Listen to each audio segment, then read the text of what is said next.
Oh, hold on. I didn't even. I wasn't paying attention. Okay, here we go. No, hold on. My finger wasn't under the thing. I want to go back in time. Don't worry. This is a wonderful start. Hi, everybody. Welcome, everyone, to the Movie Boners podcast. A very professional operation, been running for over 120 something episodes. Still have no idea what we're doing. No, wait, I want to go back. What beer are you drinking for today's episode, my friend?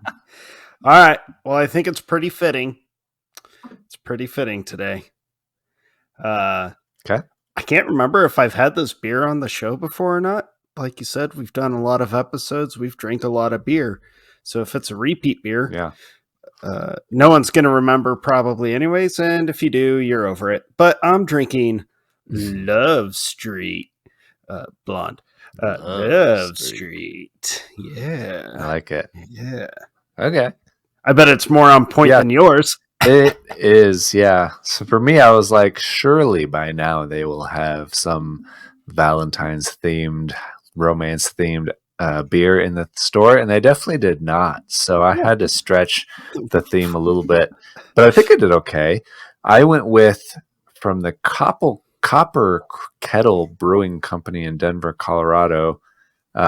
It's called Contains Happiness, and these are generally pretty joyful little things. But also, there's a little copper kettle on a tandem bicycle. And they're like on a little date. It looks very cute as far as two little copper kettles. Yeah, it's an IPA. It's from the Copper Kettle Brewing Company in Denver, Colorado. They're very good. Pretty good. Yeah. It's 6 out of 10. It's all right. Oh, all right. Hey, Jake. Yeah. You know what is an absolute 10 out of 10? That's just awesome. What? I can't wait to hear. Oh my God. Look, isn't it fucking beautiful? It's just baited me into it. I definitely did not see that coming. Oh, man. I made sure I was keeping you in mind. I want to make sure it was like right in the shot. Yes. You can't miss it. It's always there to say hi. Yes. So for the listening audience that does not have video and is not on YouTube, you should know that Dustin has put up the championship belt that I have shipped him. Yeah. He did in fact receive it. He did in fact post a bunch of bullshit on Instagram about receiving it.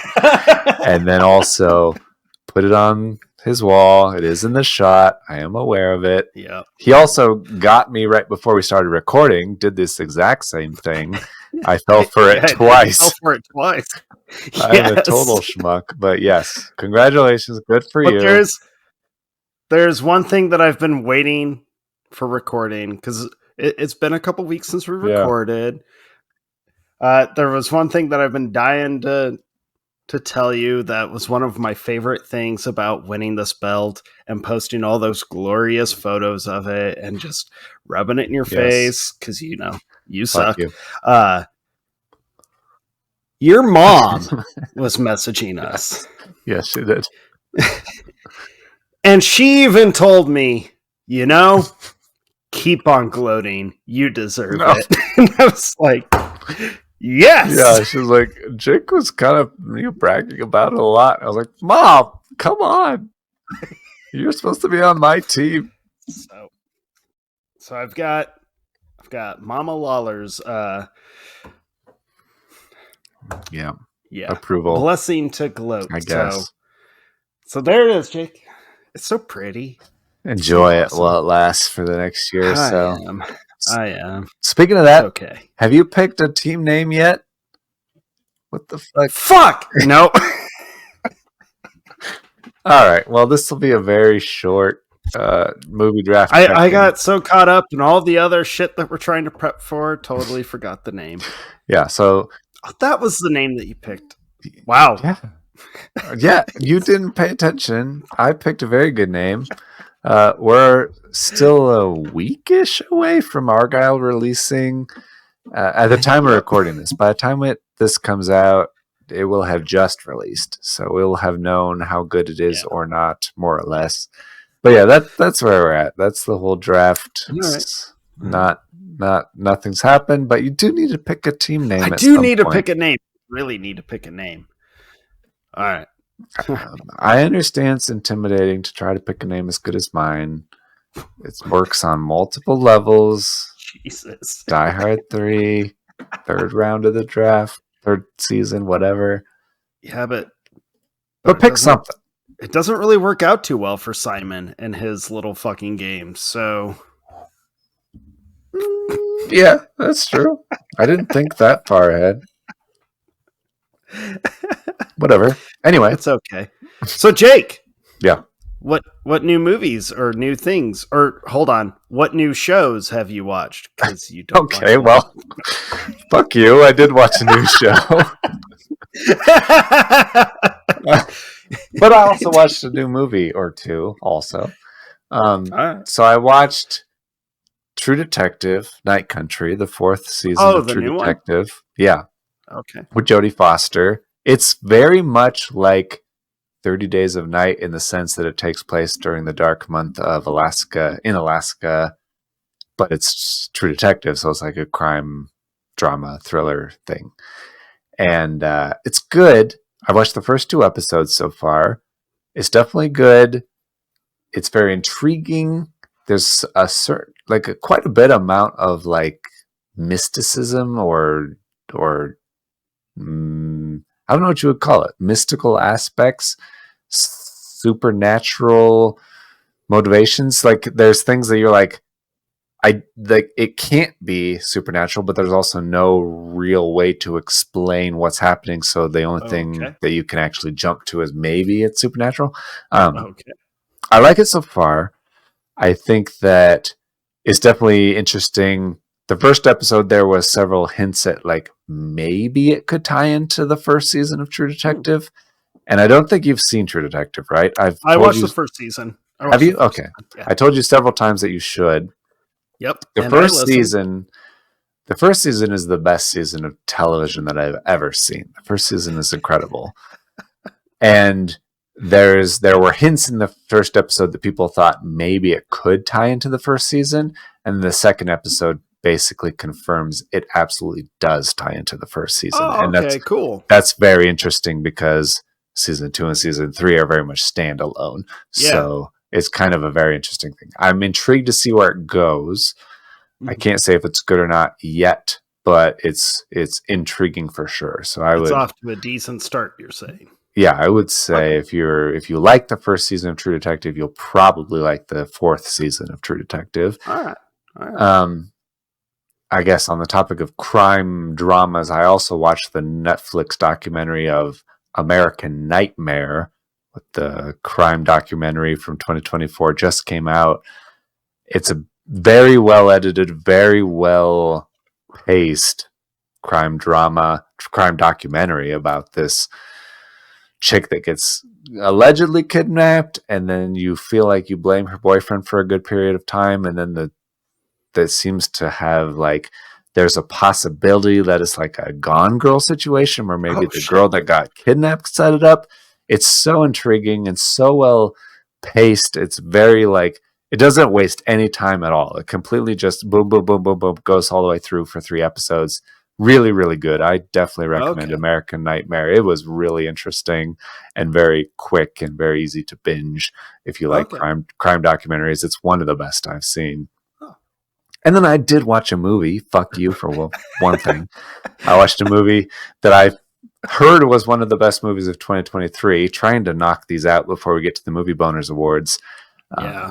I watched Are You There, God? It's Me, Margaret. Oh, I forgot about that movie. Yeah, I kind of did as well, but I knew that it was crazy high rated, crazy high Rotten Tomatoes, crazy high all these things. Probably one of the most made for chicks movies I've seen in a long time. I was going to say, you watched a movie about periods. Yes. So first of all, never read the book, don't know really anything about the whole story. It is, in fact, mostly about periods. It claims to be about religion, but doesn't do much about religion other than this girl more or less tries to choose a religion. It is for chicks by chicks, which is not bad, but not necessarily for me. I would say, and this is coming from me who's a person that within the last 6 months watched You Are So Not Invited to My Bat Mitzvah, which is definitely also a very like coming of age preteen girl movie. And honestly, that was more enjoyable overall, I would say. The Adam Sandler's daughter movie. It was pretty enjoyable. This movie, Are You There, God? Is Me Margaret. The main girl's cute. She's fun. She's nice. Fair enough leading actress. Rachel McAdams, of course, fantastic. She plays her mom. But overall, at least for me, it was not very satisfying. At least overall, as far as a conclusion and story and premise. I if you're a fan of the book, or if you are a woman or a young girl, I'm sure you would relate to it a lot. But it's just not for me overall. So I'm not sure why so many people liked it. They're probably mainly like moms with young daughters, and it helped segue into that subject matter. Because being a male, you are not part of that demographic. Yeah, that's true. It's a good way to start the talk, I guess, if you have to do that. Yeah. Also the sex talk, but yeah, not for me, I guess. What about you? I went on a binge. I watched a lot in the last week. Good. Some good, and a couple that are so wretchedly terrible, I can't believe people have found anything redeeming about them, period. I'll get those out of the way first, because holy shit. No, I'll do the good first. Okay. All right. I'll try and do this in rapid fire, because there's 7 or 8 of these movies. So yeah, that's what we're talking about. All right. I watched Meg 2, The Trench, because I needed something just kind of fun and stupid, and that's exactly what I got. Meg 2 was super enjoyable. Completely embraces absurdity, does what it should, continues the fun dumbness from the first one. It was a blast. You don't watch it for anything serious. You watch it for, I need to kill an hour and a half, and I want to laugh. It's a good one for that. Then I watched Dumb Money, which I know you had previously watched, and that was fantastic. You hit the nail right on the head. It reminded me of The Big Short so much. Yeah. Just like the Gen Z version. Yeah. The only thing that I kind of found wishing that they would have done a little bit, but at the same time, kind of glad they didn't, because it may have felt a little bit too Big Short style. But explaining the definitions of some of the stuff that they discussed throughout the course of the movie regarding Wall Street, regarding how all this stuff is actually done. That's one aspect of The Big Short that I've always thought was great, was they take very technical jargon that everyone skips over and explain it in a very simplistic way for everybody to kind of get. Only thing about Dumb Money that I wish they would have done, but great movie. Very much enjoyed it. I totally agree. I feel like as someone that paid attention and was kind of there, I feel like it was kind of telling the story from you would get it if you were there kind of thing. Yeah. And not so kind much of assuming everyone already knows what all these little schemes and all that are and mean. There were so many memes and the Reddit stuff and that they didn't even get into and didn't really explain super well. So they could have been better, I think. And then I watched Coherence, another recommendation from you. I fucking love that. I can't wait to hear what you have to say. Dude, I don't think you hyped it up enough. Yeah. I was like, I'm not going to go into details, but I'm not going to lie. I feel it might be on a short list for a deep dive. I think it kind of warrants a deep. I was stoked about this movie, and it does not take long for it to start diving into everything. By the time the end credits rolled, I was like, yes, this is so good. I cannot express how happy I am to hear you say that. That is the most incredible thing. Coherence is amazing. I can't believe more people aren't watching. Like, the way I felt about Coherence is very similar to how I felt about like The Empty Man or Under the Silver Lake, where I was just like, yep, I'm going to tell everyone about this fucking movie now. This is a new mission of mine. Yeah. Go watch Coherence. It's on Prime. No one's heard about it. No one's heard about it. Please change that. It's fucking amazing. Yeah. Such a small budget, such an original story. So incredible. So incredible. And then I also watched another movie that you have been telling me for years to watch. Okay. Especially because we were coming up on this episode and I felt, well, this is a good time to watch it, if any. So I finally sat down and watched Definitely Maybe. Okay. Let's go. And that was also pretty delightful. I did laugh a lot watching a movie about like Democrats being excited about Bill Clinton in the 90s and saying that he like knows women and all that. And you're like, ooh, hindsight is a little rough on this one, but that's part of the joke. Very cute movie, very enjoyable. There were some triggering moments because my daughter and I have had some very similar conversations that Reynolds and his daughter have in this movie. And that was a little like, ooh, this is close to home, but okay. Very cute movie, though. I enjoyed it. Good. And then I watched Anatomy of a Fall. Okay. And being a fan of like courtroom dramas and thrillers and all that, dude, I fucking love this movie. I was stoked about this movie. Courtroom scenes, I felt kind of drag a little bit on a couple scenes, but the more I thought about it, the more I might think it's not so much the courtroom scenes, but more the prosecutor just never shutting the fuck up and constantly assuming and trying to put words in the defendant or into the witnesses' mouths. He's kind of a dick. He's kind of a dick, and that was kind of annoying. But the movie overall, fantastic. I'm not going to say too much, but I was very excited about the ending because it was just good. Very well done. Okay. Then I watched The Sound of Freedom. Oh, yeah. And that was fucking intense. Okay. It's on my list to watch before we get to the awards for sure. That is an intense movie to watch, especially if you're a parent. And I'd actually say kind of if you have morals. It's a very intense movie to watch. Yeah. I can't believe anyone would consider it controversial. I think it's pretty relevant.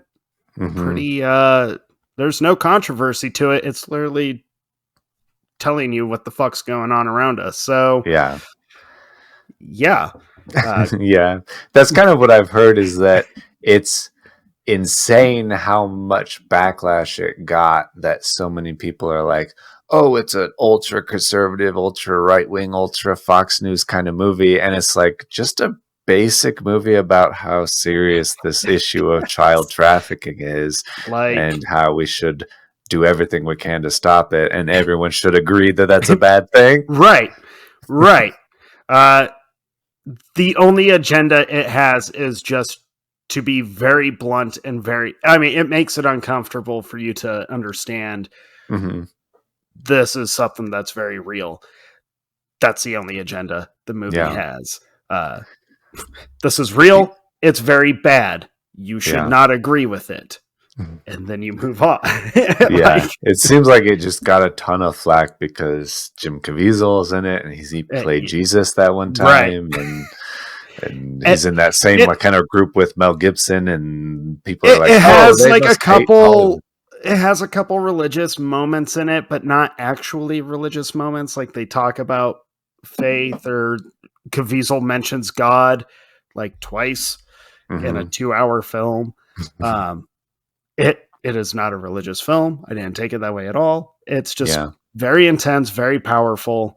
And I think the way they handle the subject matter was actually very well done. Okay. It's very much like how you and I always talk when movies take very disturbing subject matter. You can hint or allude to something without ever actually showing anything, and your audience will understand it. Sound of Freedom does that. Okay, good. Very good movie. Enjoyed it very much. Good. Now on to the bullshit of 2023. I've been waiting so hard for this. Okay, go ahead. All right. I don't know which one I hated more, honestly. So, I know only about one, and I can't wait. I know you only know about one.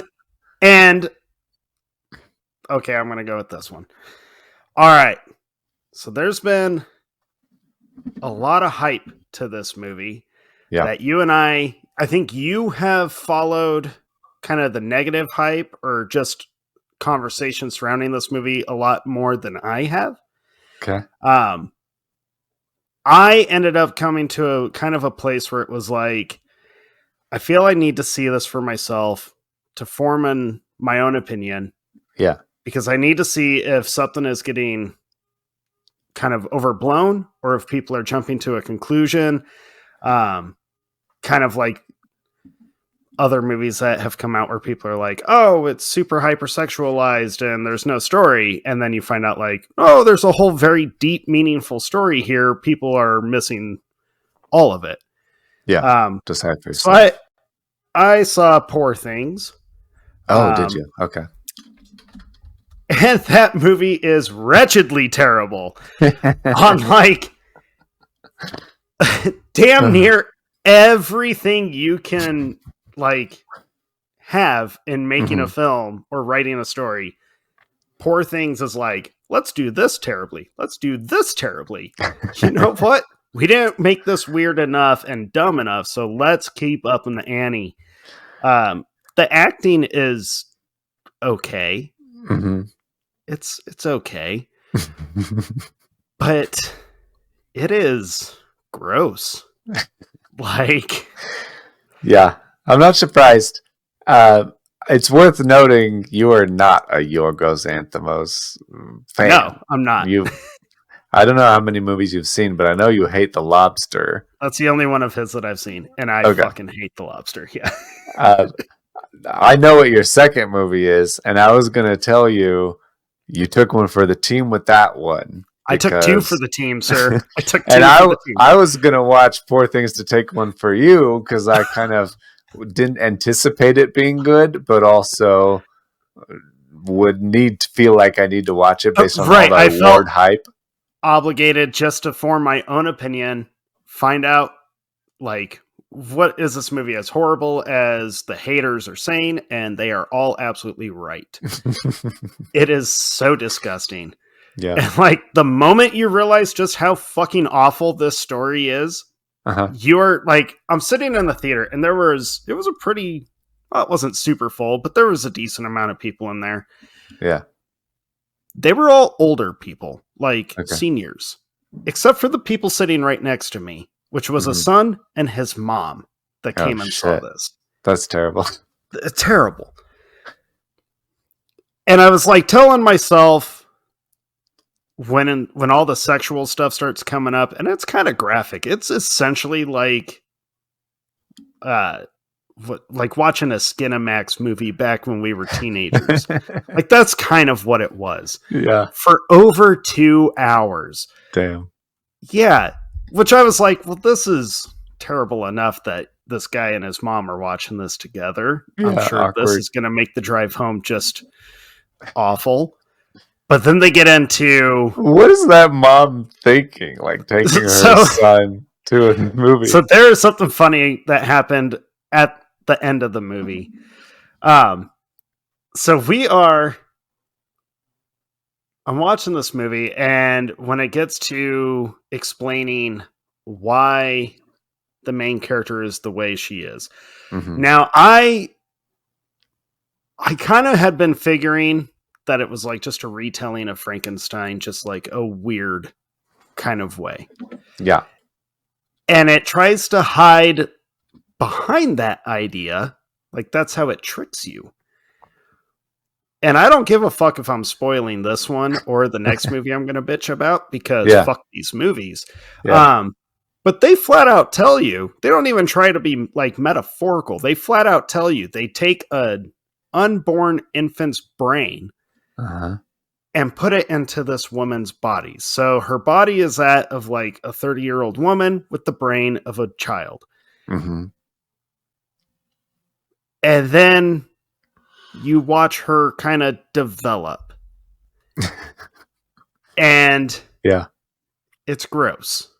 There's develop meaning be forced into sexual situations. That comes later when she's like supposed to be aged enough for it.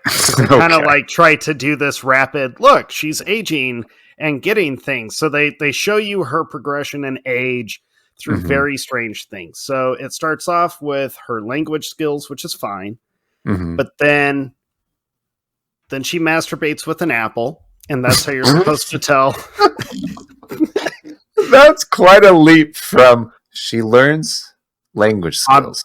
Dude, and then she masturbates with an apple. I fucking wish I was like exaggerating. It literally makes that leap. I believe you. And that's supposed to be her like, oh, so she's supposed to be somewhere in like the teenager age. She's discovering. Gross. Like, this is horrible.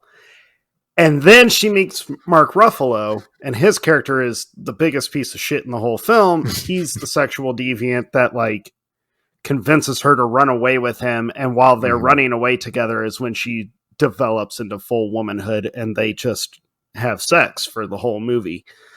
And it's not like Hollywood movie sex. It is like, yeah, it's like, you have only ever seen The Lobster, which is the most tame version of what he's done. But if you've seen like Dogtooth or other things, it's like, he gets pretty graphic in his. He gets kind of graphic. I'm kind of shocked that they didn't show like actual penetration. P and G. Yeah. It was a gross movie. I was like sitting in the theater the whole time, like, okay. How much longer is in this thing? Because it's not a movie I would watch in public. I'll tell you that right. I was getting ready to tap out. No joke. Like I probably should have, but I'm a sucker when it comes to going to the theater. Like, all right, I know I've made it past the halfway mark. Let's see how this concludes, and then I can move on with the rest of my life. Because as horrible as it is, it's still not as horrible as the worst movies you and I have ever seen in our life. True. So we've seen much worse, yeah. And so the movie finally ends, and like everyone in the theater, we are all sharing the same like, what the fuck? Like that's all you can think. It's just like, what the fuck is this? We're all leaving, and I happened to be leaving the theater at the same time as the mom who had watched it with her son, because he got up and left early. Like right when the movie was starting to end, he got up and just bailed. Good for him. I suppose. I mean, he's like, I'm done. Yeah, like, Mom, I'll see you in the car. We're not fucking talking. I'm sure that's what was said. Yeah. So her and I happen to walk out of the theater at the same time, and we look at each other, because clearly it's going to be a little odd. She's an older woman. She's like the age of my mom. I'm me. We just watched a movie where Emma Stone has very graphic sex for 2.5 hours. Yeah. And she smiles at me and she goes, well, that was weird. I was like, weird as in terrible and probably should never have been made. And she goes, yep. And that was our conversation. We parted ways. I said, enjoy, I hope you can enjoy the rest of your day. And she goes, you too. Good luck. And that was the interaction.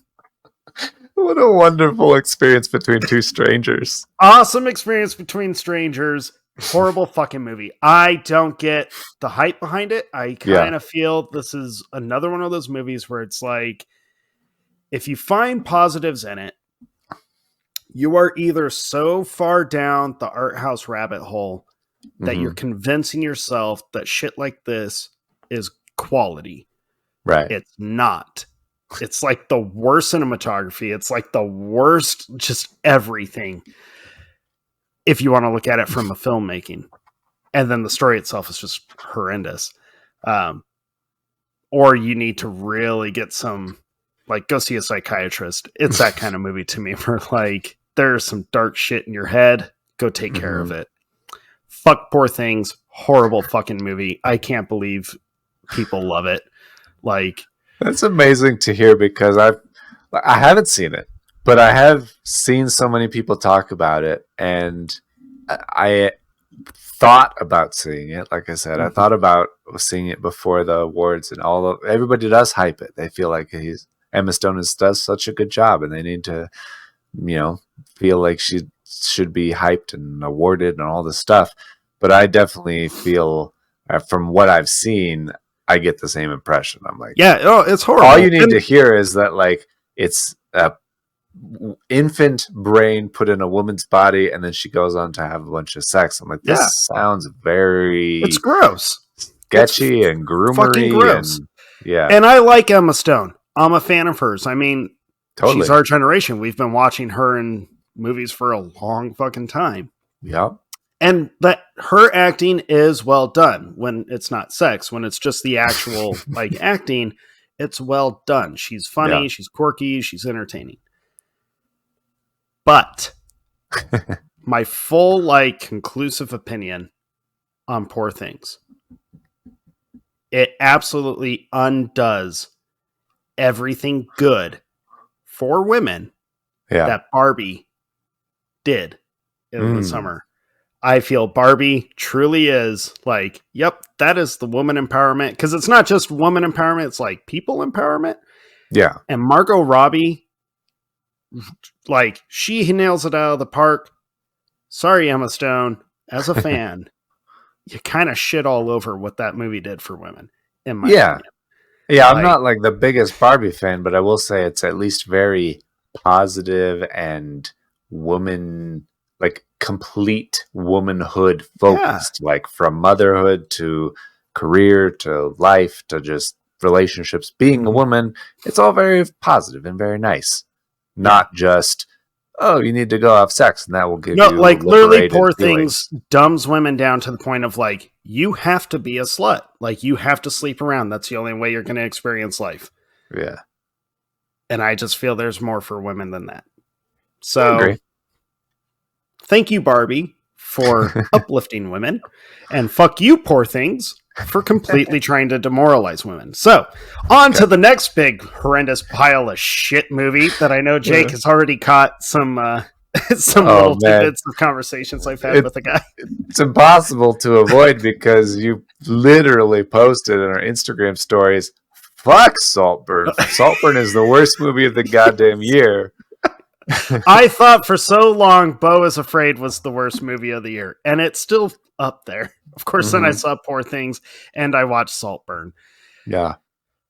I don't even know why. You know why I watched Saltburn? Because I was like, let's try and knock out some of these 2023 films, and it was literally, I put Prime on, and it was literally the first one that popped up, and I was just like, fuck it. Okay. Play. That was my number one question of, why on earth did you watch Saltburn? Yeah. Literally, I was like, Jake and I have to try and watch movies from 2023 that we missed. Yeah. So I'm just going to start going through all the streams and find as much as I can.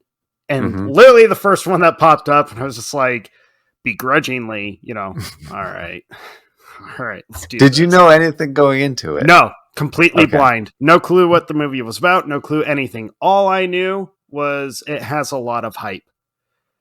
Okay. Like, people seem to really enjoy this movie. I've heard, like, I don't know much about the story, but every time I hear a thing about it, like somebody talking about it or like a meme about it or something happens, it makes me want to watch it less. I'm like, no, that sounds terrible. I'll say this. If I wanted to watch a movie that's supposed to be a dark satire on excessive lifestyles, the rich, obsession, and all that, I'm going to stick with shit like American Psycho. It's better written. It's better executed. Like, it's just better all around. And it's funny. Saltburn is just gross. My biggest issue with Saltburn is that it is chock full of moments where the filmmaker was obviously like, I'm going to be edgy and controversial. Haha. And then lost sight of making an actual story.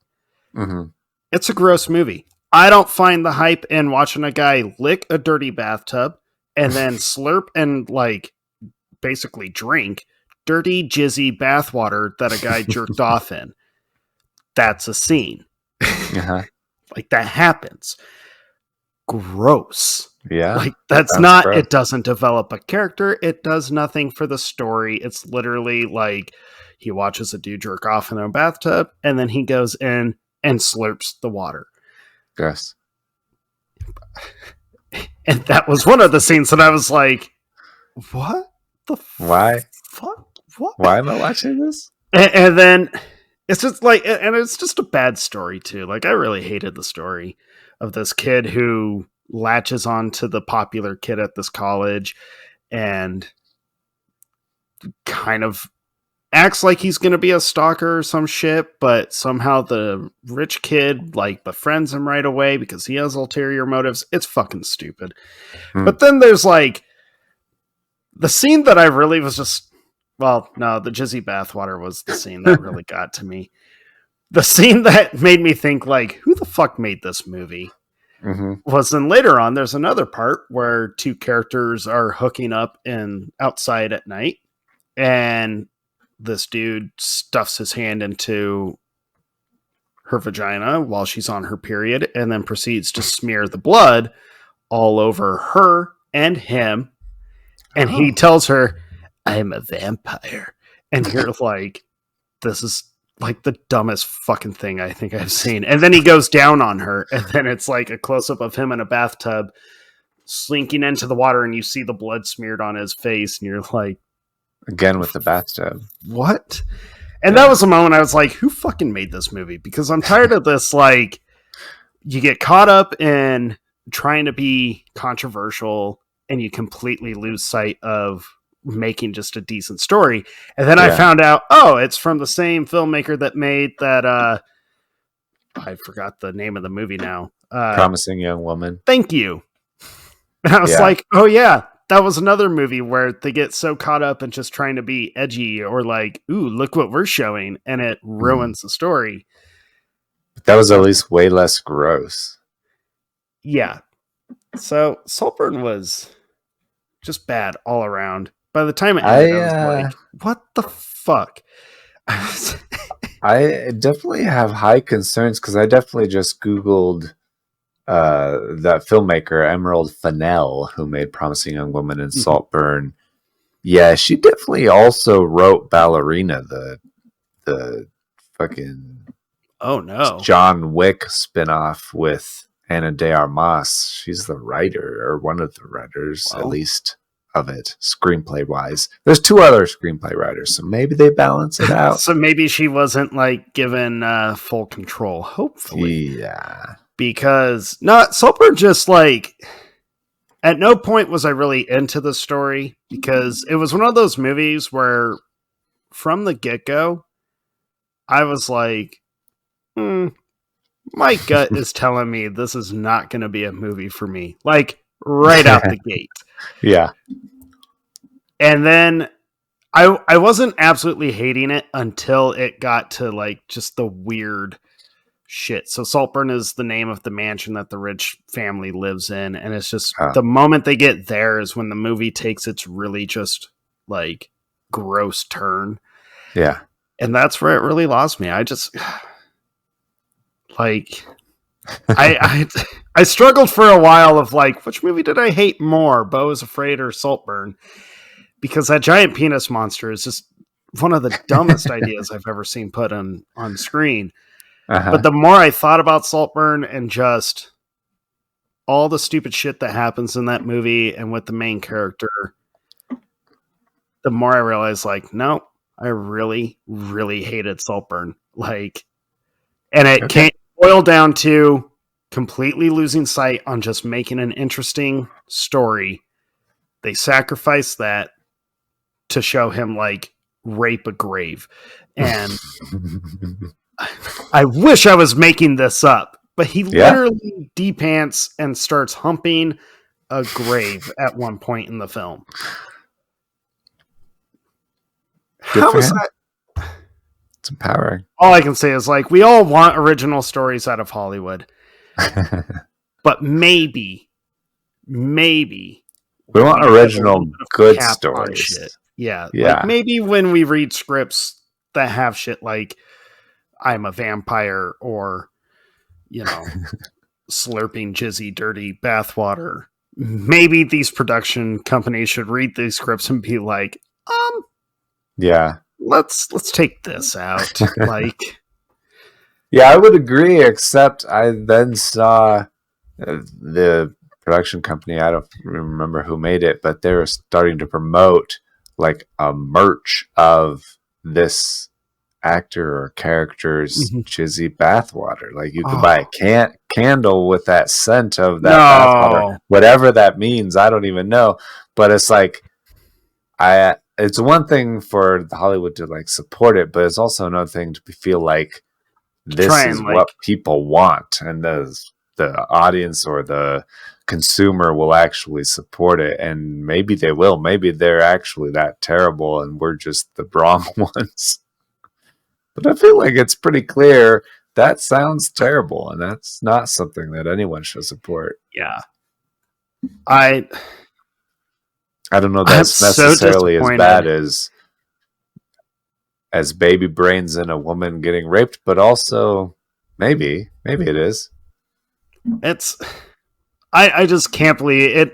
I felt very sad and angry after watching movies like Saltburn and Poor Things of like people are like supporting this shit. They're so excited for this shit. And I get like, I mean, I did just say I'd rather watch American Psycho, and I'm sure people are going to say, hey, it's the same fucking principle. I get your argument. But American Psycho flat out is a comedy, and they poke fun at, and if you actually pay attention to it, you do catch on to the satire of it, and you understand the satire of it.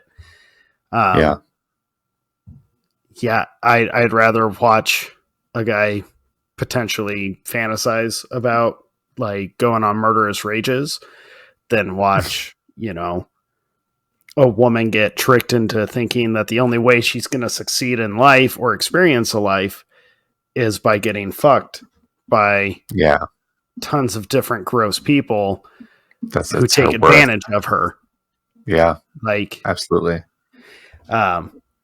Yeah, so very, very disheartening on those two movies. Fuck both of them. I can't believe there's any hype behind either of them. But luckily, I was also watching a whole shitload of movies, which this is one of those things where I realized, like, wow, I have a lot of like romantic dramas and romantic comedies. I have a lot more than I thought I did. And that was joyful to revisit a lot of these. So without further ado, I say a little ado. I want to do a little housekeeping, which is shit. That's right. We do have housekeeping. I'm sorry, guys. Fuck those movies, man. 5 seconds before we get into the episode. Yes, Dustin's right. You should check us out on Instagram if you want to see first come, first serve opinions on things that we're watching. You will find it on Instagram primarily. If you want to see stuff we're watching, stuff we have thoughts on, check us out on Instagram. We've definitely also already taken submissions on the Movie Boners Awards, which are coming up soon. Taking your nominations, are considering them very heavily. We'll be watching them. You've watched a couple already. But we're also narrowing them down, and we'll also then again be asking for you to vote on the final nominations very soon. So once we've narrowed down exactly what nominees will be in each category, we want to know what you think of them and who should win. So check us out on Instagram. Be sure to vote and all of that stuff. And then we also tend to check in from time to time on what you're liking, what you want to see more of, things like that. I did that again recently on a couple of things and got some very interesting feedback. So if you want to have your voice heard and to see, kind of share what you like and what you want to see more of, definitely Instagram's the place to do that. Definitely check us out on YouTube as well. Subscribe there. That's always good. But Instagram's mostly where we talk to you at. Yeah, it's kind of true. So now we can do it. Now we can get to the good stuff. We can get to the good stuff and edifying movies. Woohoo! They're definitely edifying. We're going to be redoing our episode about our top 10 favorite romance movies. And I got to say, so if you haven't checked out any of our other episodes where we've done our top 10s of certain genres, a long time ago, we've been doing this show for a long time, and we did like a third or fourth episode ever. We did our top 10 romance movies, and it was one of the funniest and most enjoyable episodes we've ever done. It's still available on movieboners.com if you are interested in checking that out. But I gotta say, going in and deciding to redo it, it was a little bit bittersweet because we would lose a couple of very key moments. And one of those moments, I will have to say, have to do with your bloopers. Yeah. I didn't know if you remembered specifically some goof. Oh, I remember very specifically. I remember the blooper, but I don't remember the context or why the blooper happened, and I feel like that's horrible. So I wanted to play it for the audience, just for posterity, because I didn't want to lose it. I did pull off, so you can only find our original 6 or 7 episodes on movieboners.com. I've pulled them off of all of our other podcast streams. So if you're on Spotify or whatever else, you won't be able to find them. But I did want to keep it for posterity. So I'm going to set it up and revisit memory lane because it's just too good. So I understand the context. Like, to me, as your friend, it makes sense. It makes perfect sense. But out of context, it's the funniest fucking thing I've ever heard. So we did watch a bunch of romance movies. We kind of got in touch with our feminine side. That's kind of what you're going for. And sitting in and watching a bunch of romance, romantic comedies, classic, maybe chick flicks. You could qualify them as that. But you had some interesting things to say about it. So I wanted to check on that really quick. Jake and I knew this was coming. Have watched a lot of romance movies this week. I'll just paint the picture for everyone. I'm sitting in my living room, wearing pajama shorts, eating a half pint of ice cream that I had left, and watching chick flicks. I text Jake telling him what was happening, and in that moment realizing that I was going to need to watch some shit blow up after this week's episode, or watch some pretty gory porn. Horror! Jesus Christ.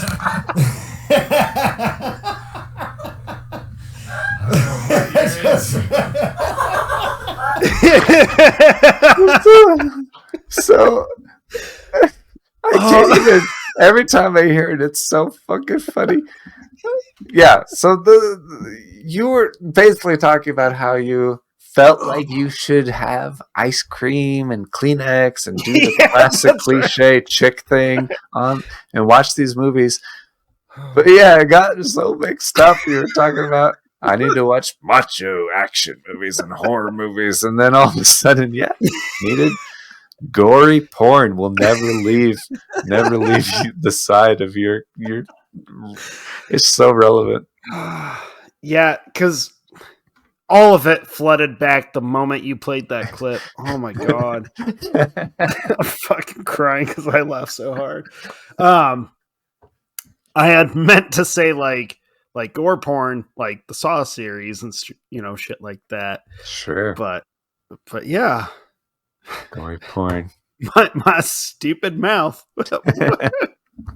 Oh my god. So yeah, we're gonna get into some romantic movies. This is the funniest thing about that original recording.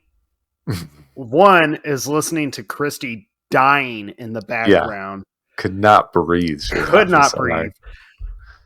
But I distinctly remember throughout that episode, we had to keep apologizing to our moms because that was the only episode they were excited to listen to.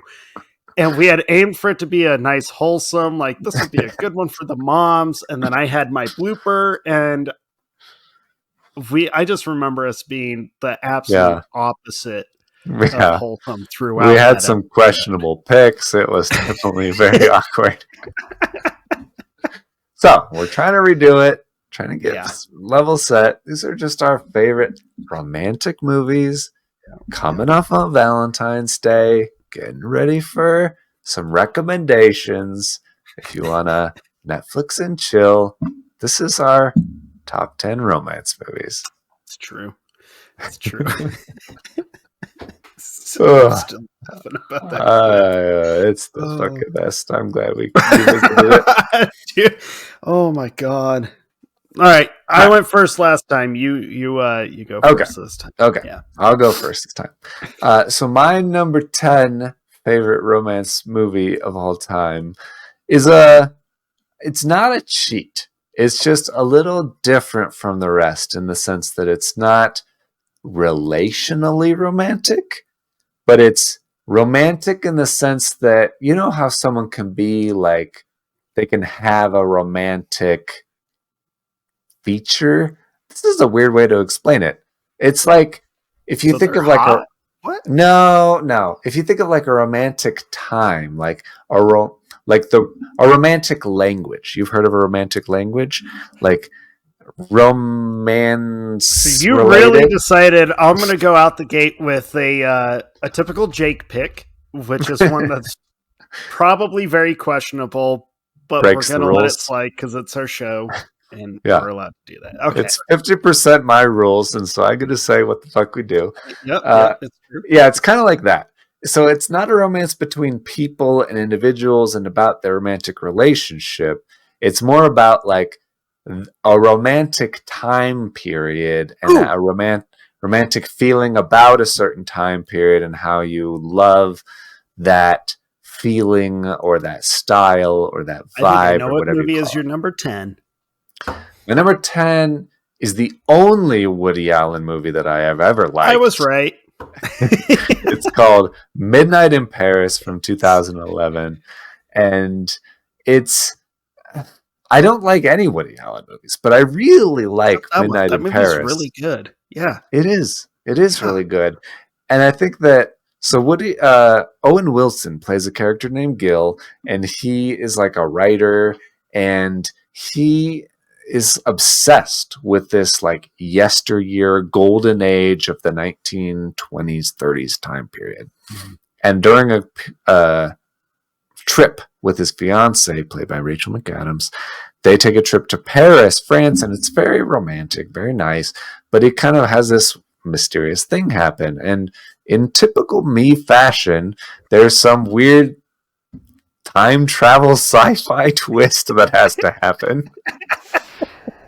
And he just finds this car in the middle of the night at midnight in Paris, and the car takes him back in time to the 1920s, and he meets Gertrude Stein and F. Scott Fitzgerald and Salvador Dali and Ernest Hemingway and all of these classic writers. And he feels like this is it. This is the time. This is all the people. They know each other. They're incredible. They write incredible stories. And he just becomes obsessed with that time period. But it's a beautiful story. And the reason I say it's not really romantic is because he has a fiance, and it's Rachel McAdams, and she's generally great, but also she's not like a great fiance in this movie. No, she's kind of terrible. Her and her parents are kind of terrible. She's kind of terrible. She doesn't respect him or really treat him well or be interested in him. So he definitely gravitates away from her and focuses more on this yesteryear group of people and time period and all that stuff. And then also kind of is intrigued by this woman played by Marion Cotillard, who is French and great. And she's actually one of the muses or love interests, mistresses of not Gandhi. I almost said Gandhi, of Picasso the artist, and he just focuses on that. But the interesting thing he learns, not to spoil the movie, the interesting thing he learns is that all of those people at that time period kind of long for the previous generation and their yesteryear of like the turn of the century. That was the golden era. And so to focus on what is truly like the most romantic, the most meaningful, the most important time period to focus on. It's just a great reminder of kind of what you have now, the present is the best to really focus on. That's all you really have. You could focus on what came before and the past and all this stuff, but it's not as attainable. It's kind of more like what you have now matters more. There's a phrase about that, but I can't remember what it is at the moment. But if losing, you know what I'm saying. So I love that story, and I love that style, and I love that moral, and I love all the different characters, and I think all the people that play all the different historical characters, they do such a great job. And Owen Wilson is great. So Midnight in Paris, I felt like had to be my number 10. Yeah, I am with you. It's the only Woody Allen movie I enjoy. It's not like any of his other movies. Midnight in Paris, it genuinely is a very beautiful film. Like, you get to see Paris and you kind of see it through his eyes, and that's kind of what helps enhance the romance of the place and kind of like the time, whether it's the past or present. Yeah, very good movie. I like your pick. I do. Oh, good. I debated with a handful of movies of it's not really a romance relation, with like a love interest or whatever, but there's a romance to it. But then I decided, you know what? I already have one on my list that I'm probably going to get some grief over that I'll have to defend. And I figured, like, I'm just going to try and keep it simple, and we'll go from there. So good. Can't wait. Yeah. So my number 10 is not a romance for the age or the place. My number 10 is a pretty straightforward rom-com. But it's like one of the only rom-coms kind of made for dudes. Shit. but it's not what you might be thinking. Okay. It's more like kind of the voice for men who are nervous around women. It's exactly what I'm thinking of. Oh, it is? Okay, cool. I wrote the exact same note for my shit. Yes. I know exactly. Yeah, so I feel like it's for dudes. It's able to kind of give a voice to guys, and there's a line in it that every time I watch this movie, it just floors me. How it's like, I think this is probably what every male has come to a moment at some point in his life where he wants to shout this. Yeah. Thank God this movie shouts it for us. Hopefully more people see it so that more people understand it. But the movie is hilarious. It's such a... I feel like it still gets quoted or at least referenced, but it's not... I feel like the popularity has kind of dwindled, but people still vaguely remember or whatever. But when I rewatched Hitch, I couldn't stop laughing. And the moment that Will Smith screams, "This is why love is so goddamn hard," I was like, holy crap.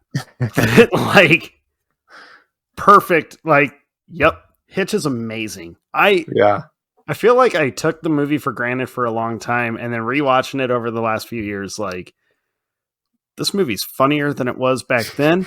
And I feel like I want to applaud this version of Will Smith. Like, good job, man. Good job. Yeah. Love Hitch. Couldn't leave it off my list. It's so well done. And it's such a like lighthearted, but very real rom-com. So yeah, I definitely agree. It's an overlap for me. Yes. I feel like we had the same experience independently from each other, because exactly what you just described happened to me, where I feel like everybody was a fan of it in the early 2000s. It's such a fun, lighthearted movie. And then I rewatched it recently. I was like, oh my God, this is a rom-com for men. This is entirely about the dude's perspective on things. And that's primarily why I put it on my list. I was like, oh my God. So I can't believe you had the exact same experience. That's amazing. That's incredible. Chalk another tally mark up for Christy to be like, God damn it. Yeah, we're perfect for each other. My, I guess, number 9 then is not really for dudes. I don't really know. I might get flack for this. You might make fun of me for this. I don't know. I've debated putting this one on my list, but also I love this movie. Like, I'm not ashamed to say it. I love my number 9 movie, and it's just cute. It's just fun. It's just rom-com-y, which is great. And it's from the early 2000s, so it's kind of nostalgic. Mine is called Win a Date with Tad Hamilton. Oh my God. Very classic early 2000s. Directed by Robert Lukadick, who did Legally Blonde and The Ugly Truth. And it's just a fun freaking movie. And if you're not familiar with Win a Date with Tad Hamilton, it's this great idea of Josh Duhamel is a celebrity, plays a celebrity named Tad Hamilton. And he is famous for tons of different kinds of roles, and all the girls are obsessed with him. He's like the Leonardo DiCaprio of our generation. And Kate Bosworth and Jennifer Goodwin, they are like best friends who are from small town girls from West Virginia. They go to the movies and love him. He's incredible. But they're also close friends with Topher Grace's character, Pete. And he's just like a funny guy who's like friends with this cute girl that he secretly has a crush on and hasn't told her, but he's about to move away and his plans to tell her when she suddenly wins a date with Tad Hamilton, as the name of the movie would imply. And not only does she go out to LA and date him or go on a date with him, but she also then comes home and her goodness and gentleness and wholesomeness rubbed off on him, and he like follows her back to West Virginia. And so it kind of ruins the plans of him to tell her all of his feelings, and it's a classic cute rom-com situation. But the whole cast is amazing. Everybody's amazing. Everybody's very funny, very fun and sweet and cute. And it's hard for me to put my finger on what exactly I love about it so much, other than, I mean, I love that story or that concept of a best friend who's always loved someone, always wanted to put that step forward and take that leap, but is afraid to do it, and then does, and it works out, and it's so great. So it basically, not to spoil the ending of this movie that nobody cares about from 2005, but it's basically that, and it's just such a cute movie. So I love this movie. I'm not afraid to say it. I'm gonna say it out loud. I love Win a Date with Tad Hamilton. I don't judge your pick. I don't remember it all that well. I saw it like once or twice when it first came out. I don't know if I paid much attention to it because I remember watching it with my girlfriend. Uh-huh. But I don't remember that movie that well. But I do remember the cover. I just noticed it has a 5.6 on IMDb, so putting it on a top 10 romance of all time might be a little bold of me. Fuck it. I'm going to get a ton of shit for my number 9, so it's okay, Jake. I'm not judging. Okay. I'm not judging you at all. If I remember right, you had that on your original top 10 as well. Maybe. I actually think didn't you look did. back. I think you Might be did. right. Well, while you look that up to see if I was right, my number 9, I feel like if we're going to do a top 10 romantic list, there is a certain duo from the 2000s that you just on principle cannot leave off the list. Okay. And then I did. Okay. Because as much as I love the movies that they made together, I feel this one is, I mean, it's not the duo. she did not star in this movie with him. But this movie follows the same kind of rom-com rules. It's stupid. It's cute. It's full of a cast where when the time the movie came out, most of them weren't super famous yet. But now you watch it and you go, holy shit, Zooey Deschanel's in this? Holy shit, Bradley Cooper is in this? Mm-hmm. It's such a dumb movie, but that's what I love so much about it. And Matthew McConaughey in a romantic film is like, I mean, in the 2000s, that's what we watched him in. He was perfect for it, and he's funny all the time. But Failure to Launch, which came out in like 2009 or some shit like that. 10? No. Yeah. Okay. For some reason, this movie has just always stuck with me. I've just always found it to be fun. It's funny. It makes me laugh at how terrible it is. But at the same time, I mean, it's just a delightful film to sit down and watch. Like, it doesn't try to be anything more than what it is. And that's what makes it work. It fully embraces the cheesiness of a rom-com. And on top of that, you get to watch Zooey Deschanel kind of go to war with a mockingbird. And that's kind of funny. So I like that you're highlighting Zooey Deschanel so much, and I had no idea she was even in this. I know, she's got a minor character. I mean, it's Sarah Jessica Parker and Matthew McConaughey. So McConaughey plays... This is the Sarah Jessica Parker movie. I don't know what the fuck you're talking about. Well, he didn't do it with Kate Hudson. And I feel like Fair enough. Grew up with so many movies with him and Kate Hudson. They were like the new Tom Hanks and Meg Ryan. I can think of one movie, but yeah, go ahead. I mean, they did a few. I think they did How to Lose a Guy in 10 Days. Fool's Gold. Okay. And I'm forgetting. Maybe they only did those two. I don't know. Anyways, beside the point. Fair enough. So McConaughey plays this like 35-year-old dude who still lives at home with his mom and dad. He's got a great job. He just doesn't leave the nest. And he's best friends with two other dudes who just don't leave the nest. They just stay and live with their folks. And so his mom and dad hire this woman to kind of fake date him to convince him to move out eventually. They go through the motions of a relationship, and then when he has enough confidence in himself or adulthood has really kicked in, he moves on. Of course, being a rom-com, that means when she states she has very strict rules of, I never fall in love, we never have sex, you're like, well, clearly there wouldn't be a movie if you followed your rules. But it's just a fun movie. Like, it's just a super cute film full of just absurd moments, like a chipmunk attacking Matthew McConaughey, a dolphin attacking Matthew McConaughey, and so forth. He's at odds with nature. It's him versus nature. It kind of has an element of that, but it's a fun movie.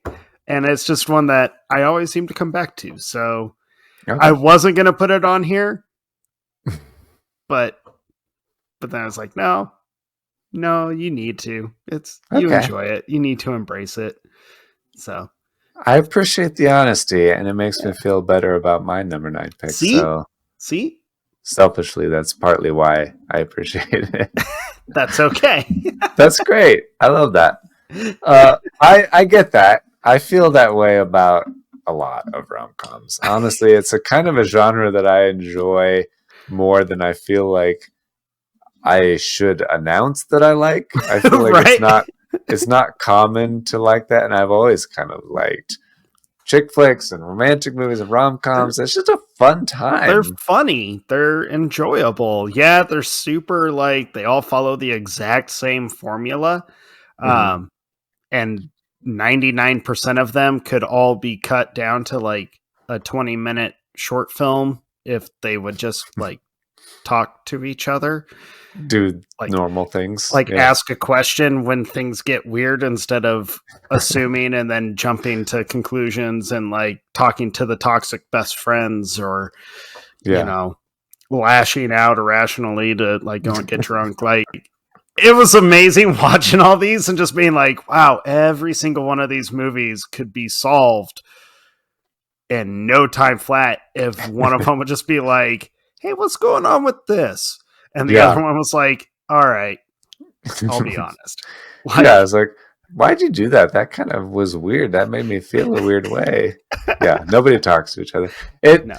I definitely, so it's not on my list, but speaking of Matthew McConaughey, The Wedding Planner, I love The Wedding Planner as like a comfort movie, but I watched it and I was like, this is weird. Like, people do weird things for weird reasons, and it's really hard to explain. So I'm not quite sure I can put it on my list. But I understand why exactly that is, and it's just kind of a fun thing. Mm-hmm. Mm-hmm. My number 8, though, you brought up very early in the episode. One of the first things you mentioned, you said how much I love this movie, and you were right, sir. My number 8 is definitely Maybe with Ryan Reynolds, and I totally get where you're coming from, and it's perfectly understandable. Me, myself, I've never been divorced and also never had a daughter, so I don't have this context of these experiences. But I think that it's a really funny movie about, well, Ryan Reynolds is always fun and funny. And then having him talk about his experience with, it's a funny context of trying to talk about tell your daughter how you met her mother, while also not telling her, of all of the women that you've met in your life, which one her mother is. And so I think that's really funny experience. And then having the stacked cast of all of the different women playing all of his love interests or possible love interests, and then having the great Abigail Breslin play his daughter and try to guess which one her mother is. It's just a fun context. And every time anything starts to get too serious or too emotional or sexual, or even like he starts smoking at certain points, and she just cuts in and she's like, whoa, wait a minute. What do you mean? You smoked cigarettes? Why would you do that? And so it's a fun grounding, I think, of the overall story. Very cute film, yeah. Ryan Reynolds smoking took me off guard. Because I was like, I don't think I've ever seen this guy smoke in a film. Ever. And like, he lights up, he inhales, and I was like, what? Yeah. Yeah. Smoking's weirdly a prominent feature of the movie, which is weird. But Rachel Weisz is great in it, and everybody is great in it. And you don't often see, I'm a huge Kevin Kline fan, and have him pop up in the movie, that's always a fun time. I did not know he was in it, so when he showed up, I was like, Kevin Kline's in this? I feel like that should have been like talked about more. It's Kevin Kline. But then I realized a lot of our generation and generations after probably won't have any clue who he is. Sorry, Kevin Kline. I like your movies. I do too. You have 2 fans at minimum. So yeah, definitely Maybe. If you like cute, funny, fun rom-coms, and yeah, it's very also early 2000s again. I don't know why that's weirdly nostalgic for me. Maybe it's because I was like about to graduate high school. Very fun, very funny, and very, like you said, the political stuff with him wanting to be part of the Democrat Party and then learning about Bill Clinton's indiscretions. It's just funny and fun and hilarious. So I really like Definitely Maybe. It's one of the cutest movies I've seen. It was very cute. Very, very cute. Yes. And I'm glad that I finally saw it. Me too. Well, my number 8 is kind of unconventional, even though the word romance is literally in the title. I say unconventional because when Quentin Tarantino writes a romantic film, it's not exactly what you're expecting. Or maybe it is. There is a lot of violence. There is a lot of drugs. But true romance, I feel, is one of those forgotten gems that every time I rewatch it, I am constantly like, this movie is so well made. It's so fun. The music is like the cutest music to a romantic film I think ever made. Of course, it plays after like some super hyper violent moments in the film, but you got a crazy cast where Christian Slater, he plays like this kind of poor schmuck. He works at a comic book store. He likes going to kung fu movie marathons, and he meets this woman, and they fall in love after one night of watching kung fu films together. And she's like, I have a confession. And he's like, what? She's like, I know it sounds weird, but I think I love you, and I want to leave my life as an escort. And he's like, I love you too. Let's fucking get married. That's literally in the first 10 minutes of the film. And their love is like fun and quirky and weird because it's so fast paced, and you know, they get mixed up, and he wants to like help her get out of the life of being an escort. So he takes it on himself to go and confront her ex-pimp, played by Gary Oldman. And he thinks he's like a Rastafarian gangster. So it's Gary Oldman talking Rastafarian and having huge dreads. Very strange. Brad Pitt shows up at one point in a small cameo. Christopher Walken is in it. The cast is incredible. Sounds like a fever dream if you're not. It's such an amazing film, and everything. It's Tarantino. He wrote it. He didn't direct it, but he wrote it, and the movie just, in true Tarantino fashion, continues to escalate all the way through. Yeah. Val Kilmer plays Elvis. Christian Slater is like, his character is obsessed with Elvis, so he always kind of imagines Elvis is talking to him. He's like his guardian angel or his imaginary friend. It's just, the movie's such a it's a fever dream of just unconventional romantic stories, but it's so good and it's so wonderful, and it's just, I fucking love this movie so much. I think more people need to go and see it. More people need to be a fan of Clarence in Alabama. That's Christian Slater and Patricia Arquette. It's just, if you haven't seen it, do yourself a favor. Find it, watch it. You'll love it. Like, it's one of those movies where I've met people who did not like it, and every time I'm like, I don't understand the words that you're saying, because it's a wonderful movie. Yeah. So, True Romance is my number 8. I remember, it's the only movie I remember from your original romance list. Yes. And it's primarily because we hyped up the whole, we're doing a romance episode. And then your first one was this Quentin Tarantino written movie, and mine was True Lies with Arnold Schwarzenegger.